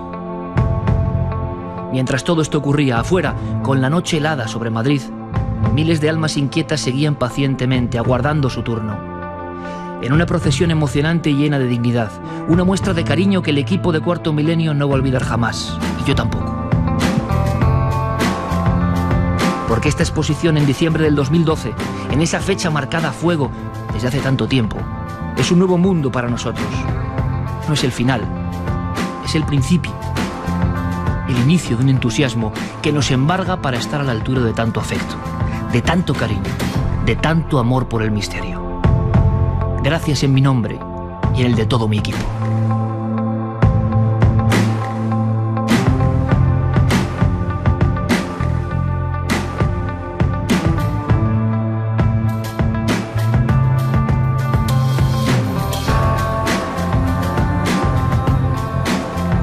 La exposición es increíble. Es una colección muy completa, muy interesante. Pero nos gusta todo. Por eso hemos venido desde Murcia. Venimos sin dormir, hemos hecho cerca de 600 kilómetros. Cuarto Milenio es algo que va más allá para ciertas personas. Y es mucha gente que tiene inquietudes. Se me ponen los pelos de punta. Para mí es un poco la magia que hay en la vida, que está ahí oculta y tienes que buscarla poco a poco.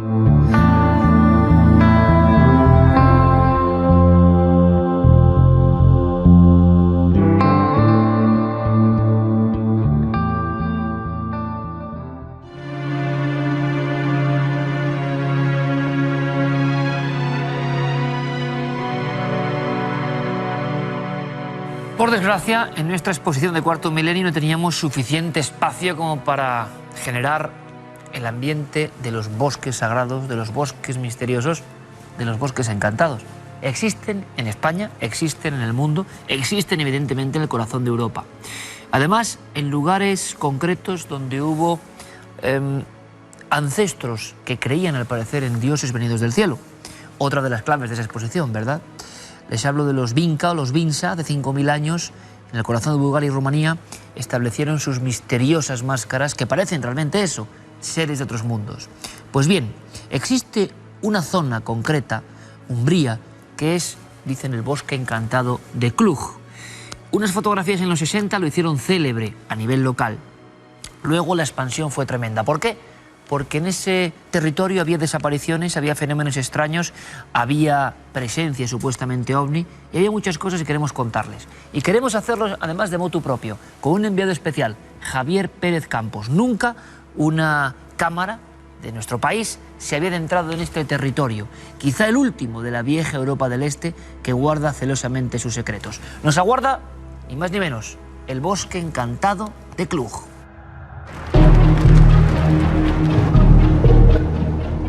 Cuando entras en el bosque, tienes que tener muy clara una idea. Cualquier cosa es posible. Si actúas con el bosque de forma violenta, el bosque responde de forma violenta contra ti. Desde el punto de vista científico, no hay absolutamente ninguna explicación. En lo más profundo de Rumanía descansan los bosques de Cluj. Aparentemente inadvertidos para el gran público, desde hace siglos parecen esconder un gran secreto que solo algunos se atreven a investigar. Desde 1950 en el bosque Bachului de Cluj, muchas personas han sido testigos de fenómenos paranormales. En 1953, aparecieron las primeras publicaciones del caso con las fotografías de un ingeniero llamado Alexandro Schiff, que investigó el caso a fondo. En realidad, siempre hubo fenómenos paranormales en el bosque de Bachului, incluso antes de 1968, año de las fotografías de Barnard.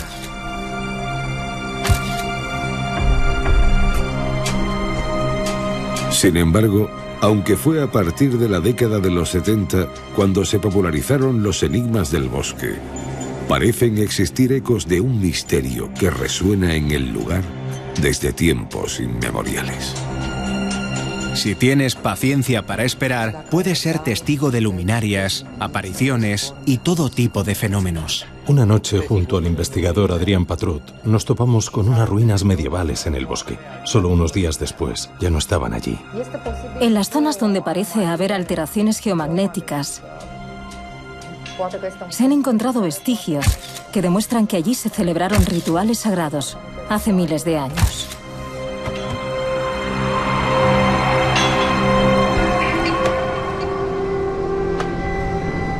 Además, a lo largo de la historia se han producido importantes desapariciones en su interior. Algunas de ellas, aún sin resolver, más de 40 años después. En 1965, hay ya testimonios de un pastor que cuidaba de su rebaño en el bosque y que desapareció en su interior con todas sus ovejas. Se han producido ya varias desapariciones insólitas de personas. Por eso al bosque se le conoce ya como el Triángulo de las Bermudas de Rumanía. En alguna ocasión, alguna de esas personas ha reaparecido tiempo después, pero no se han atrevido a contar nada de lo que vivieron. Desde los años 70, diversas personas han acudido hasta allí intentando ser testigos de los insólitos hechos que parecen tener lugar. Existe el caso de una mujer que tenía un hijo de 10 años. Una tarde, atravesando el bosque, sintieron un fuerte escalofrío mientras los rodeaba una gran niebla. Perdieron la conciencia y cuando despertaron, estaban en su casa, tumbados en la cama. Yo misma, en febrero de 2012, pude ver 3 luces muy extrañas, en forma de triángulo, que incluso pude fotografiar. Casi podríamos decir que son esferas de energía. También existen testigos que han sufrido todo tipo de anomalías electromagnéticas y otro tipo de fenómenos aparentemente inexplicables. Durante mi última visita pude comprobar que todos los que intentaron hacer fotografías con equipos digitales no pudieron sacar nada, salieron todas negras. El problema suele llegar a la hora de filmar o hacer fotografías. Ocurre a veces, a determinadas horas, es imposible grabar nada. Hace poco pasé allí un par de noches. Estuve con un grupo bastante amplio de amigos de Estados Unidos. Al llegar dejamos aparcados los coches en un sitio donde había un solo árbol y dejamos todo perfectamente cerrado. Y al regresar encontramos los coches cambiados de sitio.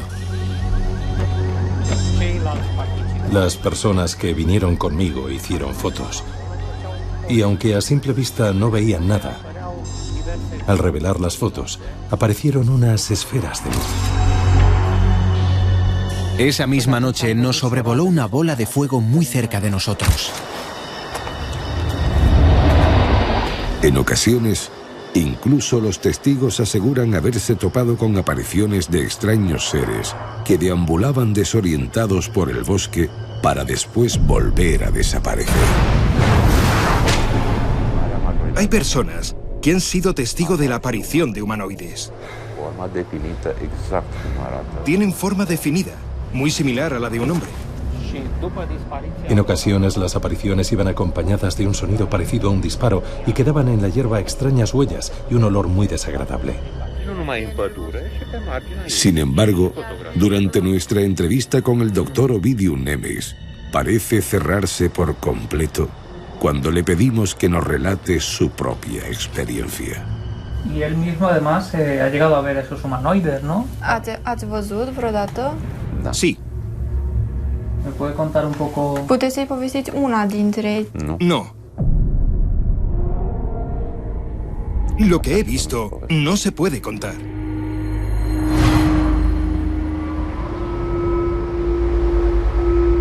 Los casos que más han preocupado no solo a los investigadores, sino también a las autoridades de la zona, son los misteriosos daños que parece sufrir no solo el entorno natural, sino también algunas personas que entran al bosque. Estando sola en el bosque, el viento dejó de soplar y empecé a escuchar un sonido de persona rodeándome. En ese momento, regresó un viento muy fuerte y seguí escuchando a esas personas.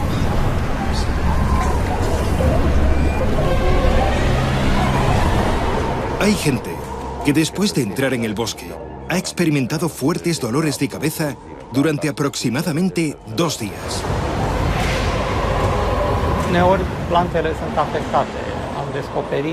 Las plantas de la zona están bastante afectadas. Incluso los troncos de algunos árboles han aparecido quemados.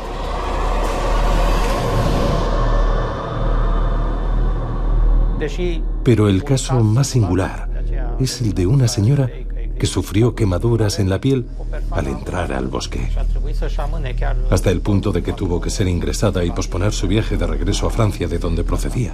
También ha habido casos de personas que no sabían explicar lo que estaban viendo y han huido despavoridos.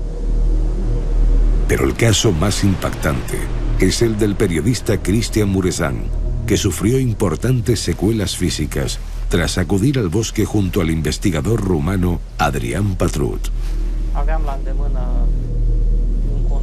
Teníamos a mano un equipo para detectar radiaciones. Al llegar a una zona concreta, el equipo empezó a emitir unos sonidos. Entonces, nos dimos cuenta de que la aguja indicaba valores muy altos, hasta tal punto que teníamos que llegar a subir de escala para medir la intensidad.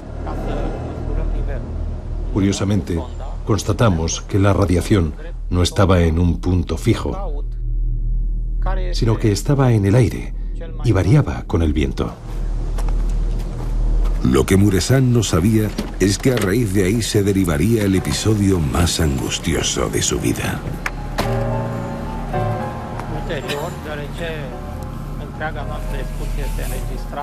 Según estimaciones del investigador Adrian Patrut, yo llegué a estar en la zona más activa, la zona central, el foco donde había más radiaciones, durante 13 minutos. Después de una semana, si medía la radiación del jersey que llevaba ese día, aún guardaba un alto nivel de radiaciones. Y lo mismo ocurría con mi garganta. Y ahí vinieron los problemas de salud, malestar general, vómitos, náuseas, migrañas. Lo que más me aterró fue comprobar que pocos días después de la experiencia, cuando iba a ducharme o a peinarme, se me caían mechones de pelo. Durante mucho tiempo me noté cada día más cansado y en 6 meses parecía envejecer 10 años.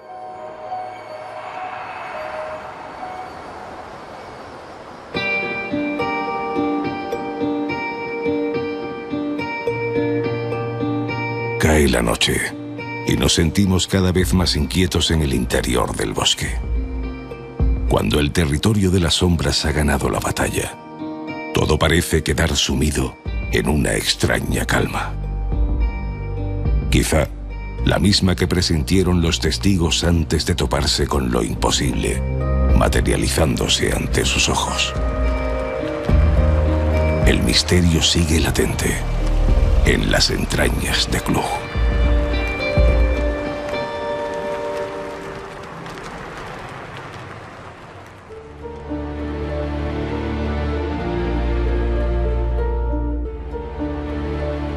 Vamos a seguir rondando por las inmediaciones de ese bosque encantado de Cluj, por lo menos a lo largo de los próximos minutos.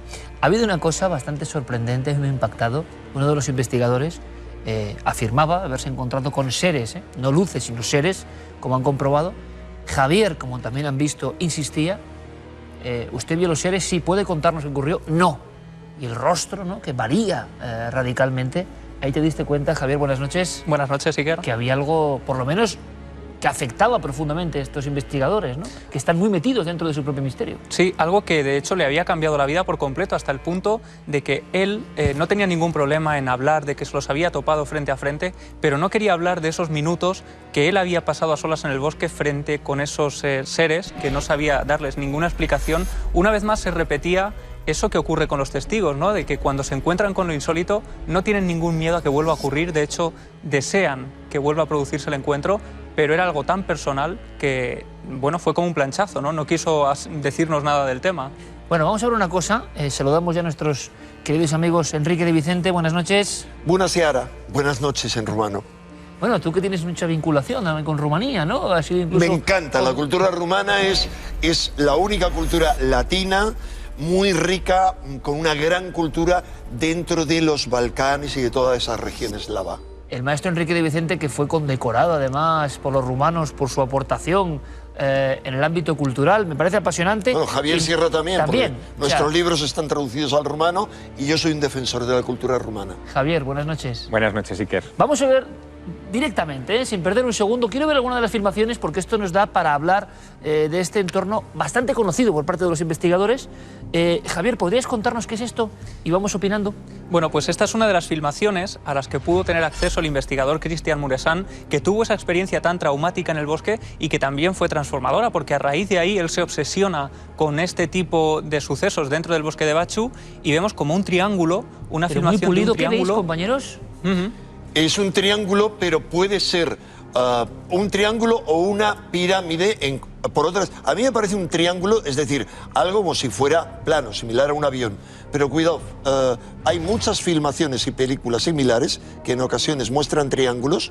Y triángulos, aunque parezca vertical, y en otras son piramidales. Pero parece que está quieto, ¿no? Bueno, avanzando, encaja ¿no? perfectamente con las descripciones, digamos, del caso clásico en esa región, que es el de Alexandru Sif, que es un biólogo que comenzó a tener experiencias de este tipo, a fotografiar, a filmar objetos que en principio eran como esferas luminosas, pero que según descendían a tierra iban tomando una forma más corpórea hasta convertirse en ese tipo de cosas geométricas que aparecen perfectamente en las filmaciones. Es que parece como muy pulido, si me permitís, y estará con muchísima atención el público observando. Javier, sí da la sensación de que tiene una especie de arista o algo, que no es un triángulo liso, se ve como sino sombra, que parece además, en una gran pirámide, una pirámide oscura.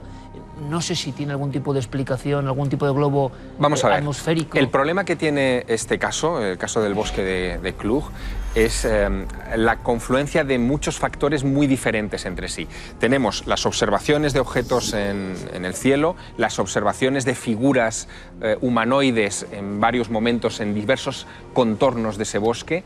Tenemos también la detección de ruidos, alteraciones de aparatos electromagnéticos, efectos que son clásicos de la radiactividad, es decir, se juntan muchas cosas. Sobre todo eso, Javier, radiactividad. Sí. ¿Por qué? Bueno, vamos a ver, esto es Rumanía. Quemaduras. Claro, esto es Rumanía, es decir, en su momento fue un país de la órbita comunista y una de las teorías que se han barajado es que pudo haber un cementerio no autorizado nuclear en las inmediaciones. Es algo que entra dentro de las especulaciones, incluso en algunas regiones colindantes al bosque de Cluj. Pero no lo sabemos, no hay un reconocimiento oficial de que allí se haya enterrado nada en plena época de la Guerra Fría. Pero yo descarto esa hipótesis. Interesante. Solo por un motivo, vamos a ver. O sea, Cluj es, digamos, la segunda ciudad probablemente más habitada que hay en Rumanía y es sobre todo la capital de la Transilvania, de toda una enorme zona rodeada por los Cárpatos, que tiene desde hace mucho tiempo una tradición extraña, pero sobre todo cerca de Cluj está este sitio, este pueblo pequeño, un pueblo pequeño que es donde está el bosque, que es el pueblo de Baciu.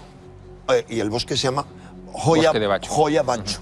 Bien. La fama es Cluj a nivel del misterio, pero realmente esta localidad es cercana. como si dijéramos Madrid del Escorial. Sí. Sería una cosa similar. Perfecto. Entonces, ¿qué ocurre?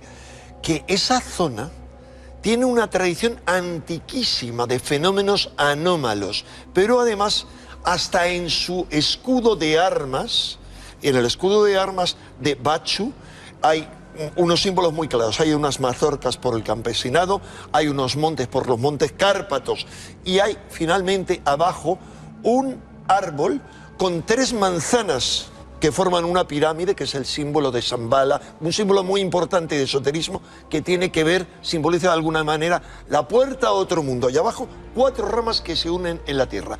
¿Cuál es el simbolismo, digamos, unívoco de ese árbol? Es la unión entre la tierra y el cielo. Y ese es el simbolismo sagrado del bosque por excelencia. Y toda la tradición de Transilvania está ligada al bosque. No olvidemos que un príncipe transilvano, Vlad III, Vlad Tepes, alias Dracul, como su padre, tenía como su padre, era el guardián de la Orden del Dragón, pero como guardián del bosque, de la puerta con el otro mundo. Era heredero de una antigua tradición. Ahora, también hay que considerar una cosa. Bien, hay leyendas antiguas que vinculan ese lugar con fenómenos sobrenaturales, pero en realidad el despertar de los fenómenos tiene una fecha, es decir, estamos hablando de quizá del año 68, cuando aparecen esas famosas fotografías. El biólogo en los años 50, es que ten en cuenta, Javier... Sí, pero yo me refiero a nivel público, es decir... ¿Pero por qué razón? Porque la dictadura comunista, con Ceausescu además luego a la cabeza, ejerció una represión brutal.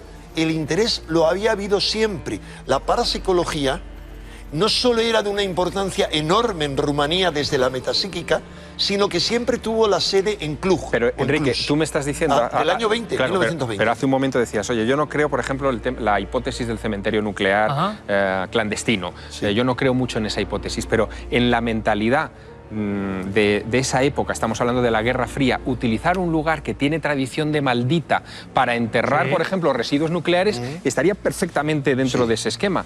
Y a los fenómenos antiguos habría que sumarles los creados por la radiactividad, que es lo que veíamos en el vídeo. Es muy interesante eso, Javier, y lo vamos a ver en unos segundos. Antes quiero ver otra cosa, pero unas cabezas que me han llamado mucho la atención y yo quiero saber más. Pero claro, hablamos siempre aquí de impactos, nostalgias y evocaciones, ¿no? Y siempre en esta mesa, y lo ven los compañeros, hay libros antiguos, viejos, que formaron parte de nuestra historia de emociones con estos temas. Platillos volantes tras la cortina de hierro. Y cuando uno llegaba a estas páginas y veía Cluj, Cluj, Cluj, Cluj, Cluj, Cluj, Cluj, claro, decía, ¿qué pasa allí, no? ¿Qué ocurre? Bueno, pues algunas de las fotografías podemos verlas. Hay una muy célebre, que es como una cosa negra con un punto blanco, esa que tienes ahí, Javi, ampliada, pero la tienes ahí más pequeña incluso, que se ve eso perfectamente. Eso se llamó la luz negra, Javier, y también fue otro icono de los misterios, ¿no? Sin lugar a dudas. Las formaciones fotográficas de lo que se ve en Cluj, ahora opinaremos si creéis en la verosimilitud de esto o no, también eran como de una tipología muy nunca vista, ¿no? Y luego hubo, porque claro, nosotros hemos visto este vídeo donde los que cuentan sus casos son gente que son investigadores del tema y eso puede dar la impresión de cierto sesgo, ¿no? Pero sin embargo, en esa época, en la época de estas fotografías e incluso anterior, las imágenes de agosto del 68, que son las que dan la vuelta al mundo, de un platillo volante... como un disco, que vamos a verlas también, es Javi. El platillo volante clásico, ¿no? Por decirlo de alguna manera. Bueno, pues estas están tomadas por un señor, por un ingeniero, un aparejador, que no creía en absoluto en estas cosas, que era bien conocido en Cluj, que incluso cuando se publican las imágenes, el investigador que siguió el caso conocía al testigo por haber discutido con él, en fin, de su incredulidad en todo este tipo de cuestiones. Y lo que llamó la atención fue que esto es en el año 68. 3 años antes, en esa época de hierro, en los años de plomo de Rumanía, donde la información no llegaba de Occidente a ese lugar, 3 años antes, un fotógrafo, un inspector de carreteras en Santa Ana, California, Rex Heflin, obtiene una secuencia fotográfica impresionante de un objeto que es virtualmente idéntico al de Cluj. Es más, cuando el informe Condon, que fue, en fin, una comisión de la Universidad de Colorado pagada por el gobierno de los Estados Unidos, por la Fuerza Aérea, para estudiar el fenómeno OVNI y desacreditarlo... Pero para desacreditar el fenómeno OVNI, cuando concluyeron su examen, justo las fotos de Heflin, que son del mismo objeto que 3 años después se vería en Cluj, son las que salvan. Dicen, no, estas son de las 3 o 4 fotos del fenómeno OVNI que no tienen ninguna explicación. En fin, a mí me parece muy curioso. ¿Y le dais, vosotros como investigadores ya veteranos en estas lides, le dais rango? Yo mucha credibilidad tanto a las fotos de Rex Heflin en Santa Ana, con unos paralelismos en cuanto al intento de desprestigio brutal. Se las trató de desmentir y de desprestigiar por todos los medios. ¿Y aguantan de alguna forma? Aguantaron. Hicieron pruebas, el comité Condon, pruebas para demostrar que era una maqueta que había fotografiado. En el caso de estas fotos, lo mismo. Son dos historias paralelas.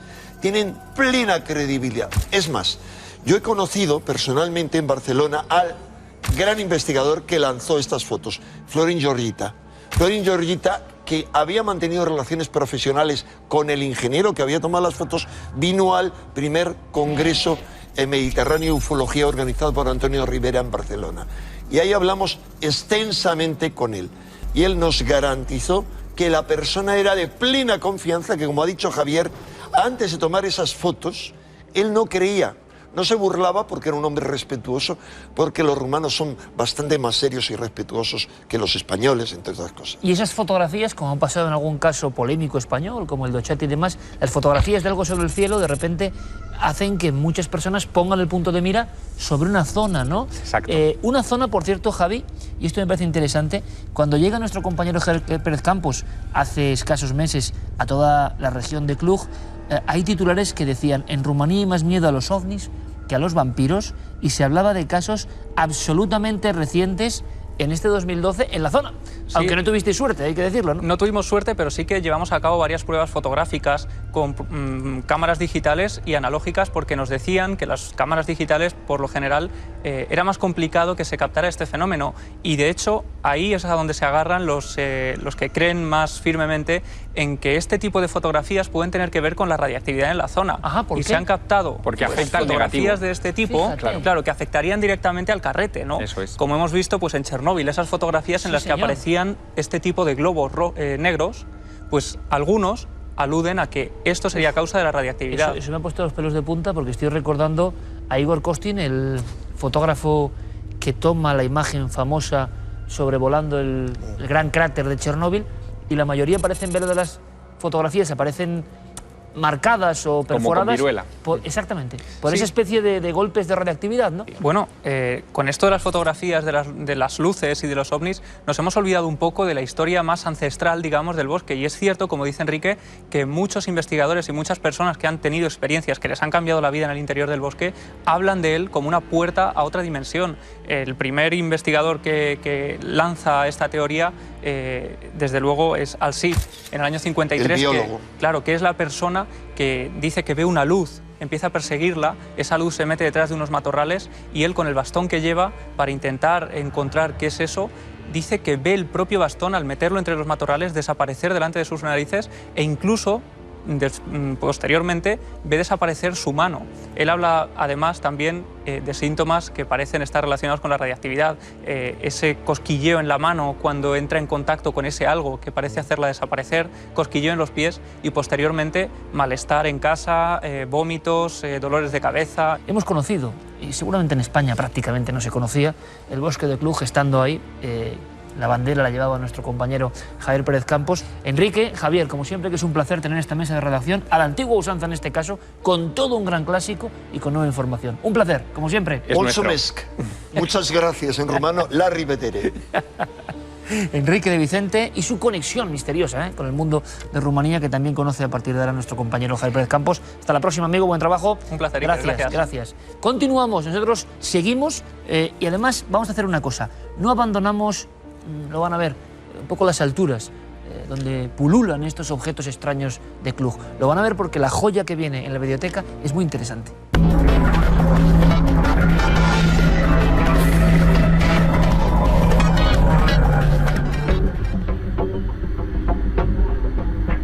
Y de alguna forma seguimos en el aire. Ya han visto que en el aire de Cluj pasan muchas cosas extrañas, pero en esta ocasión nos quedamos en nuestro país. Y lo hacemos para volver a sacar una de esas joyas, a mí me encanta hacerlo, de nuestra biblioteca. Sé que hay bastantes seguidores que esperan con cierta expectación para saber qué es lo que surge de esos inmensos archivos. Ha habido reencuentros como muy emocionales con la audiencia, lo sé muy bien, dentro del propio equipo. Nuestro compañero, el realizador Camilo Rey, me decía que no podía olvidar esos compases, ¿no?, de la música de la clave, que volverán a surgir por aquí. ¿Por qué? Porque la música y algunas imágenes se nos han quedado grabadas, tienen un enorme poder evocador, nos llevan directamente a ese momento del espacio y del tiempo en el que éramos seguramente casi niños y que todo nos impregnaba, todo nos causaba una emoción que no se olvida con el paso de los años, más bien al revés. Yo creo que se acentúa, ¿no? El paso del tiempo hace que esas emociones cobren más fuerza. Bueno, pues ahora pasa algo parecido, por lo menos se me ocurre. Les hablo del aire porque a mediados de los 80, Televisión Española hizo una serie magnífica que se llamaba, a ver si recuerdan, A Vista de Pájaro. A Vista de Pájaro, bueno, a mí me parecía una auténtica maravilla. Era la primera vez que un equipo íntegramente situado en un helicóptero atravesaba los campos, las llanuras, las montañas, los ríos, los mares, las costas, para mostrarnos nuestra piel de toro desde arriba, desde las alturas, desde el territorio donde están los pájaros, los aviones y, por qué no decirlo, los ovnis también, ¿no? Y desde luego todo se veía distinto, maravilloso, increíble. ¿Qué recuerdo? Con una fuerza enorme, la cabecera, la música trepidante, el mapa de España en una primitiva infografía informática, hablamos de los años 85, 86, y dentro de ese mapa, con una gran vibración y gran velocidad, los parajes, por ejemplo, de caballos corriendo, caballos salvajes de las montañas, por ejemplo, del País Vasco, catedrales impresionantes de diferentes puntos de España, las olas rompiendo en algunos espigones de diferentes puntos de nuestro país. ¿Y misterio? Claro, también lo había. Este equipo de valerosos hombres que iban en el helicóptero, con los medios que tenían, se ocuparon muy bien de sacar lugares de poder, lugares sagrados, entornos donde pasaban cosas. ¿Quieren ver un ejemplo? Bueno, pues haciendo un poco de patria así, porque yo nací en la provincia de Álava, he elegido precisamente este episodio que se llamaba La niña tiene tres gracias. Se hablaba de las tres zonas delimitadas de la provincia de Álava. Y curiosamente, algunos de los planos más tremendos, más fuertes, son los que tienen que ver con los dólmenes, porque en la provincia de Álava hay dólmenes impresionantes como el de Guilaz, que eran reunión de brujas en la antigüedad, que eran rito antiguo en la época del Neolítico, que eran convención de nigromantes durante muchos siglos. U otros dólmenes donde, por ejemplo, se ocultaron, hay que decirlo, personajes tan oscuros como el Sacamantecas, Díaz de Garayo, que a veces pernoctaba en esas piedras. Lascas de piedras con sombrero a veces, en forma de seta, donde hubo civilizaciones, culturas antiquísimas que hicieron sus ceremonias de las que hoy no sabemos nada. A Vista de Pájaro retrató todo eso como nunca lo habíamos visto, desde el aire.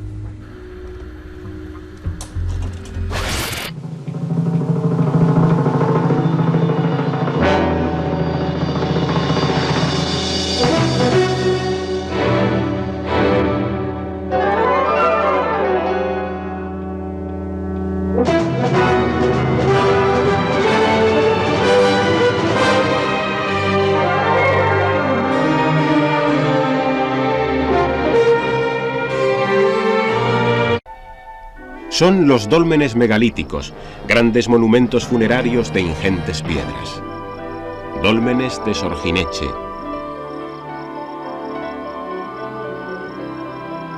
de Eguilaz,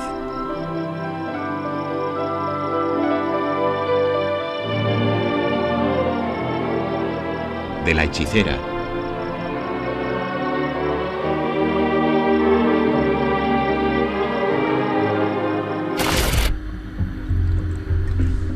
Es solo una muestra, será solo una muestra de lo que tiene A Vista de Pájaro reservado para todos ustedes, porque hay historias, como digo, de monasterios en lugares inaccesibles, maravillas de la naturaleza.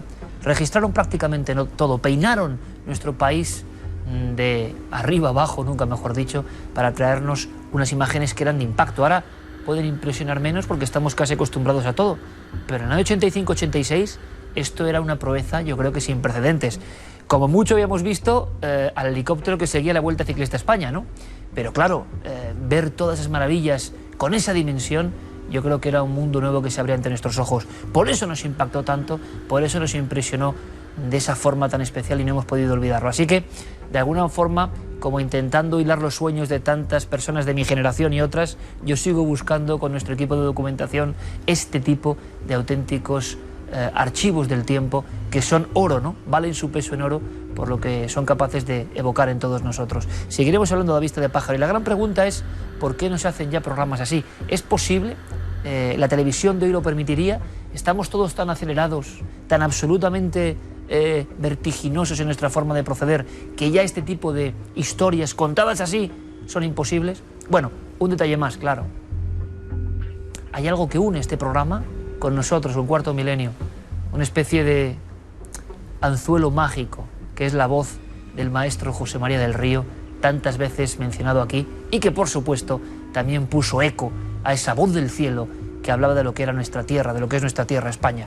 Así que, bueno, tenemos la fortuna de que uno de los históricos sigue con nosotros, en este caso contando las cosas del misterio y lo asombroso.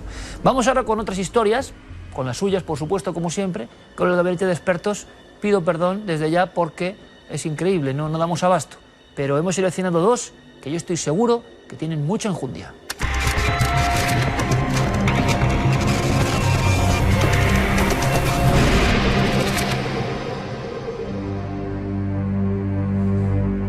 Como siempre, dos incidentes seleccionados por su singularidad. Comenzamos con el primero, porque además tiene que ver con un elemento que se repite en varias ocasiones, lo van a entender enseguida. Nos escribía David López y además ponía: necesito ayuda con mi hermano pequeño. Al parecer su hermano tiene 11 años, desde hace aproximadamente 2 meses en la casa en la que están viviendo, pues empezó escuchando como voces de niños, luego ya esas voces se convirtieron en sombras y después la aparición de una niña pequeña. Investigando ese fenómeno, llegaron a una información, y es que en la casa, en un pozo que ahora está tapado, que no sabían ni que estaba, pues había muerto una niña. A eso me refería con el tema de niños que captan otras cosas que tienen que ver con niños, y lo van a comprobar en el caso número 2, pero en este caso, claro, había incluso, valga la redundancia, un pozo, un lugar donde habían ocurrido cosas. Han consultado, nos dice, con gente que no cobra, pero tiene cierta sensibilidad y tiene ciertos dones, y han dicho que se trata de un niño muy especial que también tiene pues ese don de sentir más que los demás. Además nos apunta que cuando nació pues tuvo problemas y estuvo 2 meses bastante malito, que si eso puede tener algo que ver, sí puede influir. Hemos consultado con Sol Blanco Soler y esta es la opinión que le da. Esta vez el correo nos llega desde Sevilla y nos cuenta su historia David López. Es una historia para mí muy tierna. Nos cuenta que hay un hermano suyo de unos 11 años que está muy asustado porque alguna vez, ya más de una vez, ha visto a una niña, al personaje de una niña. También me cuentas que habéis hecho averiguaciones y que hubo una niña que vivió en esa casa y que se murió en un pozo que había, no sé si en un patio o en el jardín de ella. Deciros que no debéis de meterle miedo a vuestro hermano porque vea a una niña. Pueden ser 2 opciones, o bien que se haya quedado ahí una impregnación en el lugar muy fuerte con motivo de la muerte traumática, de la muerte dramática de esta niña en el pozo, o bien puede ser que la propia niña no sepa que se ha muerto y esté todavía andando por su casa, porque era su casa. Y aunque no quede nada, ella es capaz de recrearse hasta sus juguetes. Por lo tanto, no meterle miedo a vuestro hermano. Seguir con las averiguaciones, y muchísimas gracias por habernos contado esa historia tan tierna y tan bonita de la niña. Verán, son tantos los casos que llegan que ya establecemos casi estadísticas lógicas, ¿no? Yo decía que había elementos que se repetían, otro es el de pido ayuda, y eso nos pone en una tesitura de verdad delicada y complicada, y ven las vías de contacto, porque nosotros intentamos de alguna forma, humildemente y comunicando con expertos, darles una solución. Esa solución puede a veces no ser la certera, pero desde luego está hecha con la mejor de las intenciones, créannos. No sabemos cómo abordar sino estos temas, y muchas veces, como ocurrió en el anterior caso, la consulta a determinadas personas, por muy buenas intenciones que tengan, suelen reactivar los fenómenos, ¿no? O suelen llenarnos de angustia, y eso genera una sensación de sugestión muy fuerte que a veces no se pasa. En ocasiones el remedio es peor que la enfermedad. Así que nosotros nos limitamos a contactar con los expertos para que desde fuera, que siempre hay una proporción, digamos, de la visión diferente que estar de lleno, in situ, investigando con ustedes, ofrecer un posible veredicto. no es fácil, no es sencillo. Por ejemplo, claro, cómo enfrentarnos a alguien que nos dice no sé a quién dirigirme, a ver si me pueden ayudar porque ya no lo aguanto más. Esta forma de empezar un mensaje la hemos visto muchas veces, la estamos recibiendo. En el fondo habla de una mujer que da el biberón a su hijo, que luego se marcha a la cama y que a los 5 segundos, y lo leo textualmente, oye pasos, como abren la puerta de su habitación, no hay nadie, pero ella piensa que es el hijo, lo espera, y cuál es mi sorpresa, que de golpe y porrazo noto que saltan a la cama, empiezan a subir por todo el cuerpo, ella cada vez más asustada, algo le empujaba y le apretaba, le asfixiaba, pero ahí no había nadie, ni era su niño porque lo oía llorar en la habitación. Estaba completamente despierta, que es lo que le da miedo, que ha leído algo de parálisis del sueño, que es lo que suele ocurrir porque se produce una rigidez, pero que ella estaba absolutamente despierta y que tiene tanto miedo que no sabe qué hacer. Ha ocurrido en un par de ocasiones, nota cómo alguien le coge y en ese preciso instante además el niño al otro lado, en la otra habitación, comienza a llorar, como si fuese consciente, tan pequeñito, de que algo está ocurriendo, algo está pasando. Entendemos perfectamente un poco la angustia, ¿no?, de esta persona, tanto que nos dice duermo con la luz encendida y a veces eso calma un poco los terrores, ¿no? Lo que pasa es que ella ha recordado un fenómeno que ahora lo interpreta de una forma diferente. Nada más entrar en la casa, en esta casa donde ha ocurrido por lo menos 2 veces este extrañísimo suceso, esto no es muy habitual, ella sueña nítidamente con lo siguiente: un niño de 12 años, lo dice así, con camiseta amarilla y tejanos, llorando, vagando por esa casa, como si fuese un niño que ha fallecido, un niño fantasmagórico. En fin, solo sugestión, algo más, es solo parálisis del sueño. Evidentemente hay que consultar con un psiquiatra tan experto como el doctor Gaona. Este es un caso sumamente interesante. La persona está durmiendo y de repente parece que abrimos los ojos, vemos o sentimos que alguien nos está sujetando, incluso que está abusando de nosotros. Y es sumamente interesante porque gran parte de la población, casi 1 de cada 5 personas, según las estadísticas, puede llegar a sufrirlo a lo largo de su vida. Es una noche cualquiera, estamos profundamente dormidos, de repente notamos como que nos tocan, evidentemente nos sobrecogemos, abrimos los ojos, podemos llegar a ver algo o una sombra o alguien que está en la habitación, pero no solamente eso, sino podemos llegar a sentir el peso y el aliento de esa persona encima nuestro. Y cuando intentamos defendernos, nuestro cuerpo no nos obedece, porque también notamos que nos están sujetando. Pero afortunadamente todo es una mera ilusión. Aunque tengamos los ojos abiertos, esa fase REM del sueño nos ha traicionado. Lo que está sucediendo realmente es que estamos dormidos, pero con los ojos abiertos. Estamos soñando con los ojos abiertos. Y nadie nos está sujetando, sino que en ciertos momentos del sueño, nuestro cuerpo está literalmente paralizado, no obedece las órdenes del cerebro. Por lo tanto, aunque intentemos movernos, aunque intentemos defendernos, no podemos mover prácticamente ni un solo dedo de nuestras manos, lo cual evidentemente nos comunica la sensación de que estamos siendo sujetados. Y más aún, al ocurrir esto en un sitio tan íntimo como nuestro propio lecho, en muchas ocasiones, además si estamos sintiendo que nos están tocando por el cuerpo, podemos creer que somos víctimas de abusos sexuales. Y no es tal cosa. Evidentemente, todo no es otra cosa que un producto más de nuestra fantasía. Por lo tanto, y esto es muy importante, es recomendable que en aquellas personas que se ha sucedido una vez, porque además muchas veces es repetitivo, hagan algo tan sencillo como dormir de costado, de lado. ¿Por qué? Porque eso disminuye, se ha visto estadísticamente, la aparición de este tipo de cuestiones que nos llenan de terror durante la noche. Así que ya lo sabéis, cómo evitar la parálisis del sueño, y me ha parecido una cuestión sumamente interesante. Muchas gracias. Bien, ¿qué les parece si hacemos un bucle entre estos 2 testimonios, donde hay niños por en medio, otro gran clásico, y nos vamos con imágenes que van llegando también, las hemos seleccionado y tienen que ver con presencias que evocan la infancia, ¿no? Como si fuese un territorio donde casi todo es posible, también para el mundo del misterio, para el mundo del enigmático. Vamos sin perder un segundo ya con esas fotos sumamente interesantes.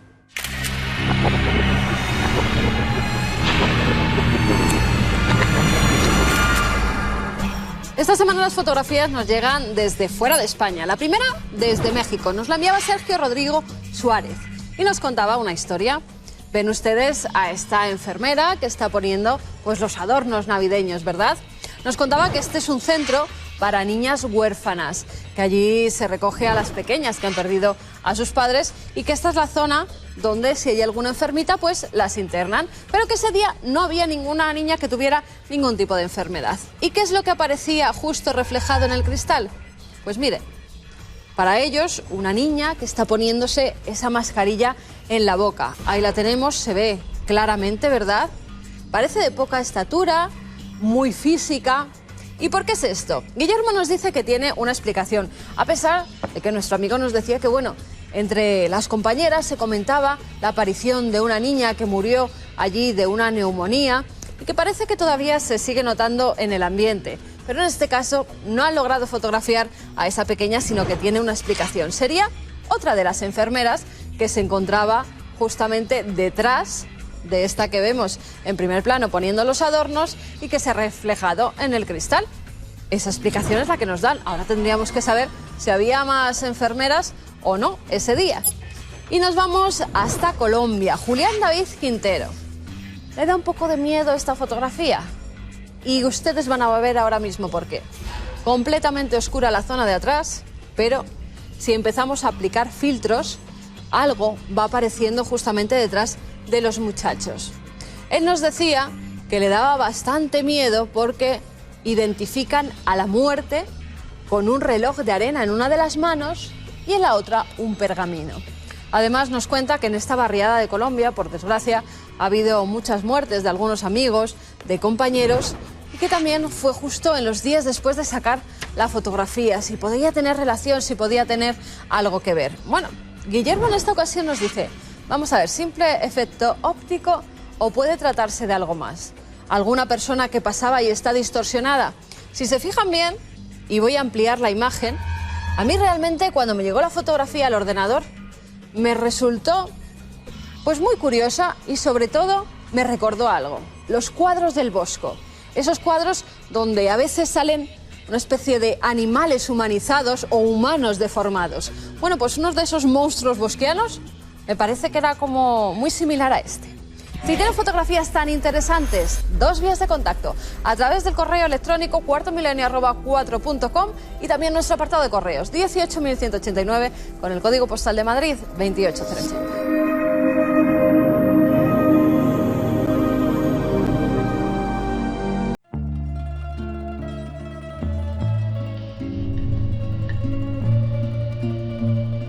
Una semana muy intensa para este equipo, la que hemos vivido todos juntos. Es más, los lunes, que son días también claves en la estructura de nuestro programa, uno se aproxima, por ejemplo, a los medios que hablan de televisión e intenta ver, es lógico, es nuestro trabajo, el eco que ha tenido nuestra labor. Claro, nunca nos ha pasado lo de este lunes, ¿no? Evidentemente. Con toda la humildad se lo digo, pero uno miraba esas estructuras informativas novedosas tan rápidas y contemplaba en algunos de los portales más célebres, que todos miramos, repito, por un lado la noticia del colapso en todo Madrid por la exposición de Cuarto Milenio y muy cerca, pues una de las audiencias más importantes, quizá la más importante que nunca hemos tenido. Todo eso en la misma semana, es demasiado, ¿verdad? Es decir, eso de en la cresta de la ola. ¿Estamos en la cresta de la ola? Lo que ocurre, y ahí va mi reflexión, es muy curioso, es que la televisión no le deja a uno dormirse jamás. ¿De qué sirve estar en la cresta de la ola si la televisión, que tiene esa gloria y esa miseria dentro, de alguna forma, te pone las notas cada semana? ¿Qué más da sentirse en la cresta de la ola, rey del mundo? Bueno, increíble, si de pronto a los 7 días uno tiene el mismo reto, el mismo desafío, de nuevo ahí, delante, de intentar ser fiel, honesto, trabajador y que ustedes crean que merece la pena seguir esperando hasta estas horas de la noche para ver Cuarto Milenio. ¿Qué reflexión saco de esto? Bueno, evidentemente que estamos muy agradecidos, pero que, como decían, la vanidad es, desde luego, el pecado más terrible. Recuerdo siempre una escena, la tengo muy presente desde que la vi en una película hace muchos años, Pactar con el Diablo. No sé si lo he comentado alguna vez, porque como verán tengo ya tendencia a repetirme, pero sí que se me quedó y quizá les haya ocurrido a ustedes viendo ese importante film, ¿no? Es Keanu Reeves, que sufre una serie casi de pesadillas, ¿no? Con la acción del diablo, de Satanás, del maligno, representado, claro, de forma magistral por Al Pacino. Y de alguna manera, no quiero destripar la película, aunque es un clásico, de alguna manera la frase final, por una cosa que pasa, es ese Al Pacino frotándose las manos, riendo y diciendo: la vanidad me lo pone tan fácil. Porque en el fondo todos tenemos nuestro ego, pero por ese ego podemos ser fácilmente captados por todo tipo de estímulos que no tienen nada que ver con lo que significa de verdad estar entregado a una causa. Uno tiene que entender que ese éxito puntual, concreto, llega porque hemos hecho el trabajo con todo el amor posible, quizá con muchos errores, con muchísimos seguramente, pero con el entusiasmo de un equipo de primero al último, y quiero agradecérselo, trabajando a tope. Se han dejado el alma, se han dejado de verdad la sangre.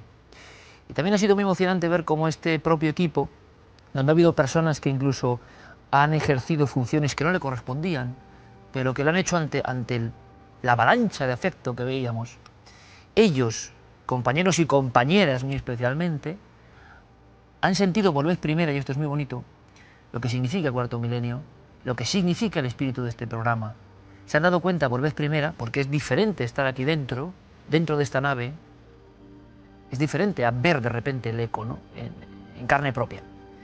Y se han dado cuenta mis propios compañeros que este programa, que este espíritu que nos guía, esta forma de hacer las cosas, en la que todos somos importantes, entre todos construimos este mosaico, estas piezas que ustedes ven ahora, ordenadas de alguna forma, es mucho más formidable y cala muy hondo en muchos corazones. Muchas de mis compañeras, como Maika, como Tina, me contaban el enorme impacto que les producía las historias humanas. Yo he pedido a mi propio equipo, se lo voy a confesar, he pedido a mi propio equipo, a algunas piezas de mi equipo diferentes en su forma de ver el mundo, que por favor, por escrito, reflexionen un poco sobre lo que han vivido. Y había algunas escenas que yo no había podido captar, tremendas, ¿no? Por ejemplo, personas invidentes tocando las estelas mayas y siendo ayudados por su padre o por su madre a interpretarlas, ¿no? Niños con los ojos muy abiertos, que veían por vez primera otro mundo.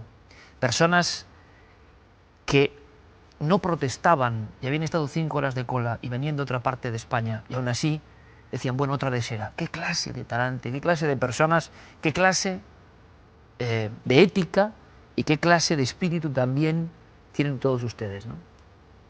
Por eso mi propio equipo ha sido consciente de que nuestra misión es muy importante. Demasiado importante como para ser vanidoso.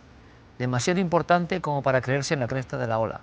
Demasiado importante como para abrir los confidenciales digitales y medios que hablan de televisión y creerse que ya está todo conseguido. No, al revés.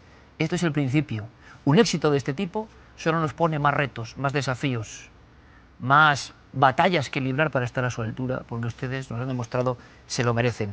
Así que es curioso, ¿no?, el mundo de la tele, porque el círculo vicioso hace que a veces parte del público le trate a uno distinto, ¿no? Eso pasa no en este programa, sino en casi todos.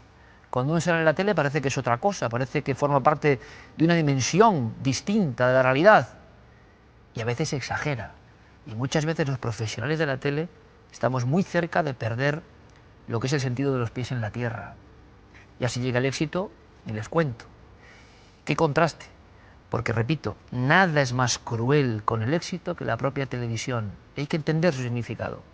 Podemos tener un 15%, podemos llenar Madrid de personas visitando nuestra exposición, pero vale de poco si este domingo, este programa que acabamos de hacer, ustedes no lo ven. ¿Me entienden? Por lo tanto, poca vanidad cabe aquí. Solo el deseo de seguir trabajando, de seguir fomentando ese espíritu que estamos construyendo entre todos, ese espíritu que vale más, en mi opinión, que audiencias y que número de espectadores, y que significa algo distinto a todo.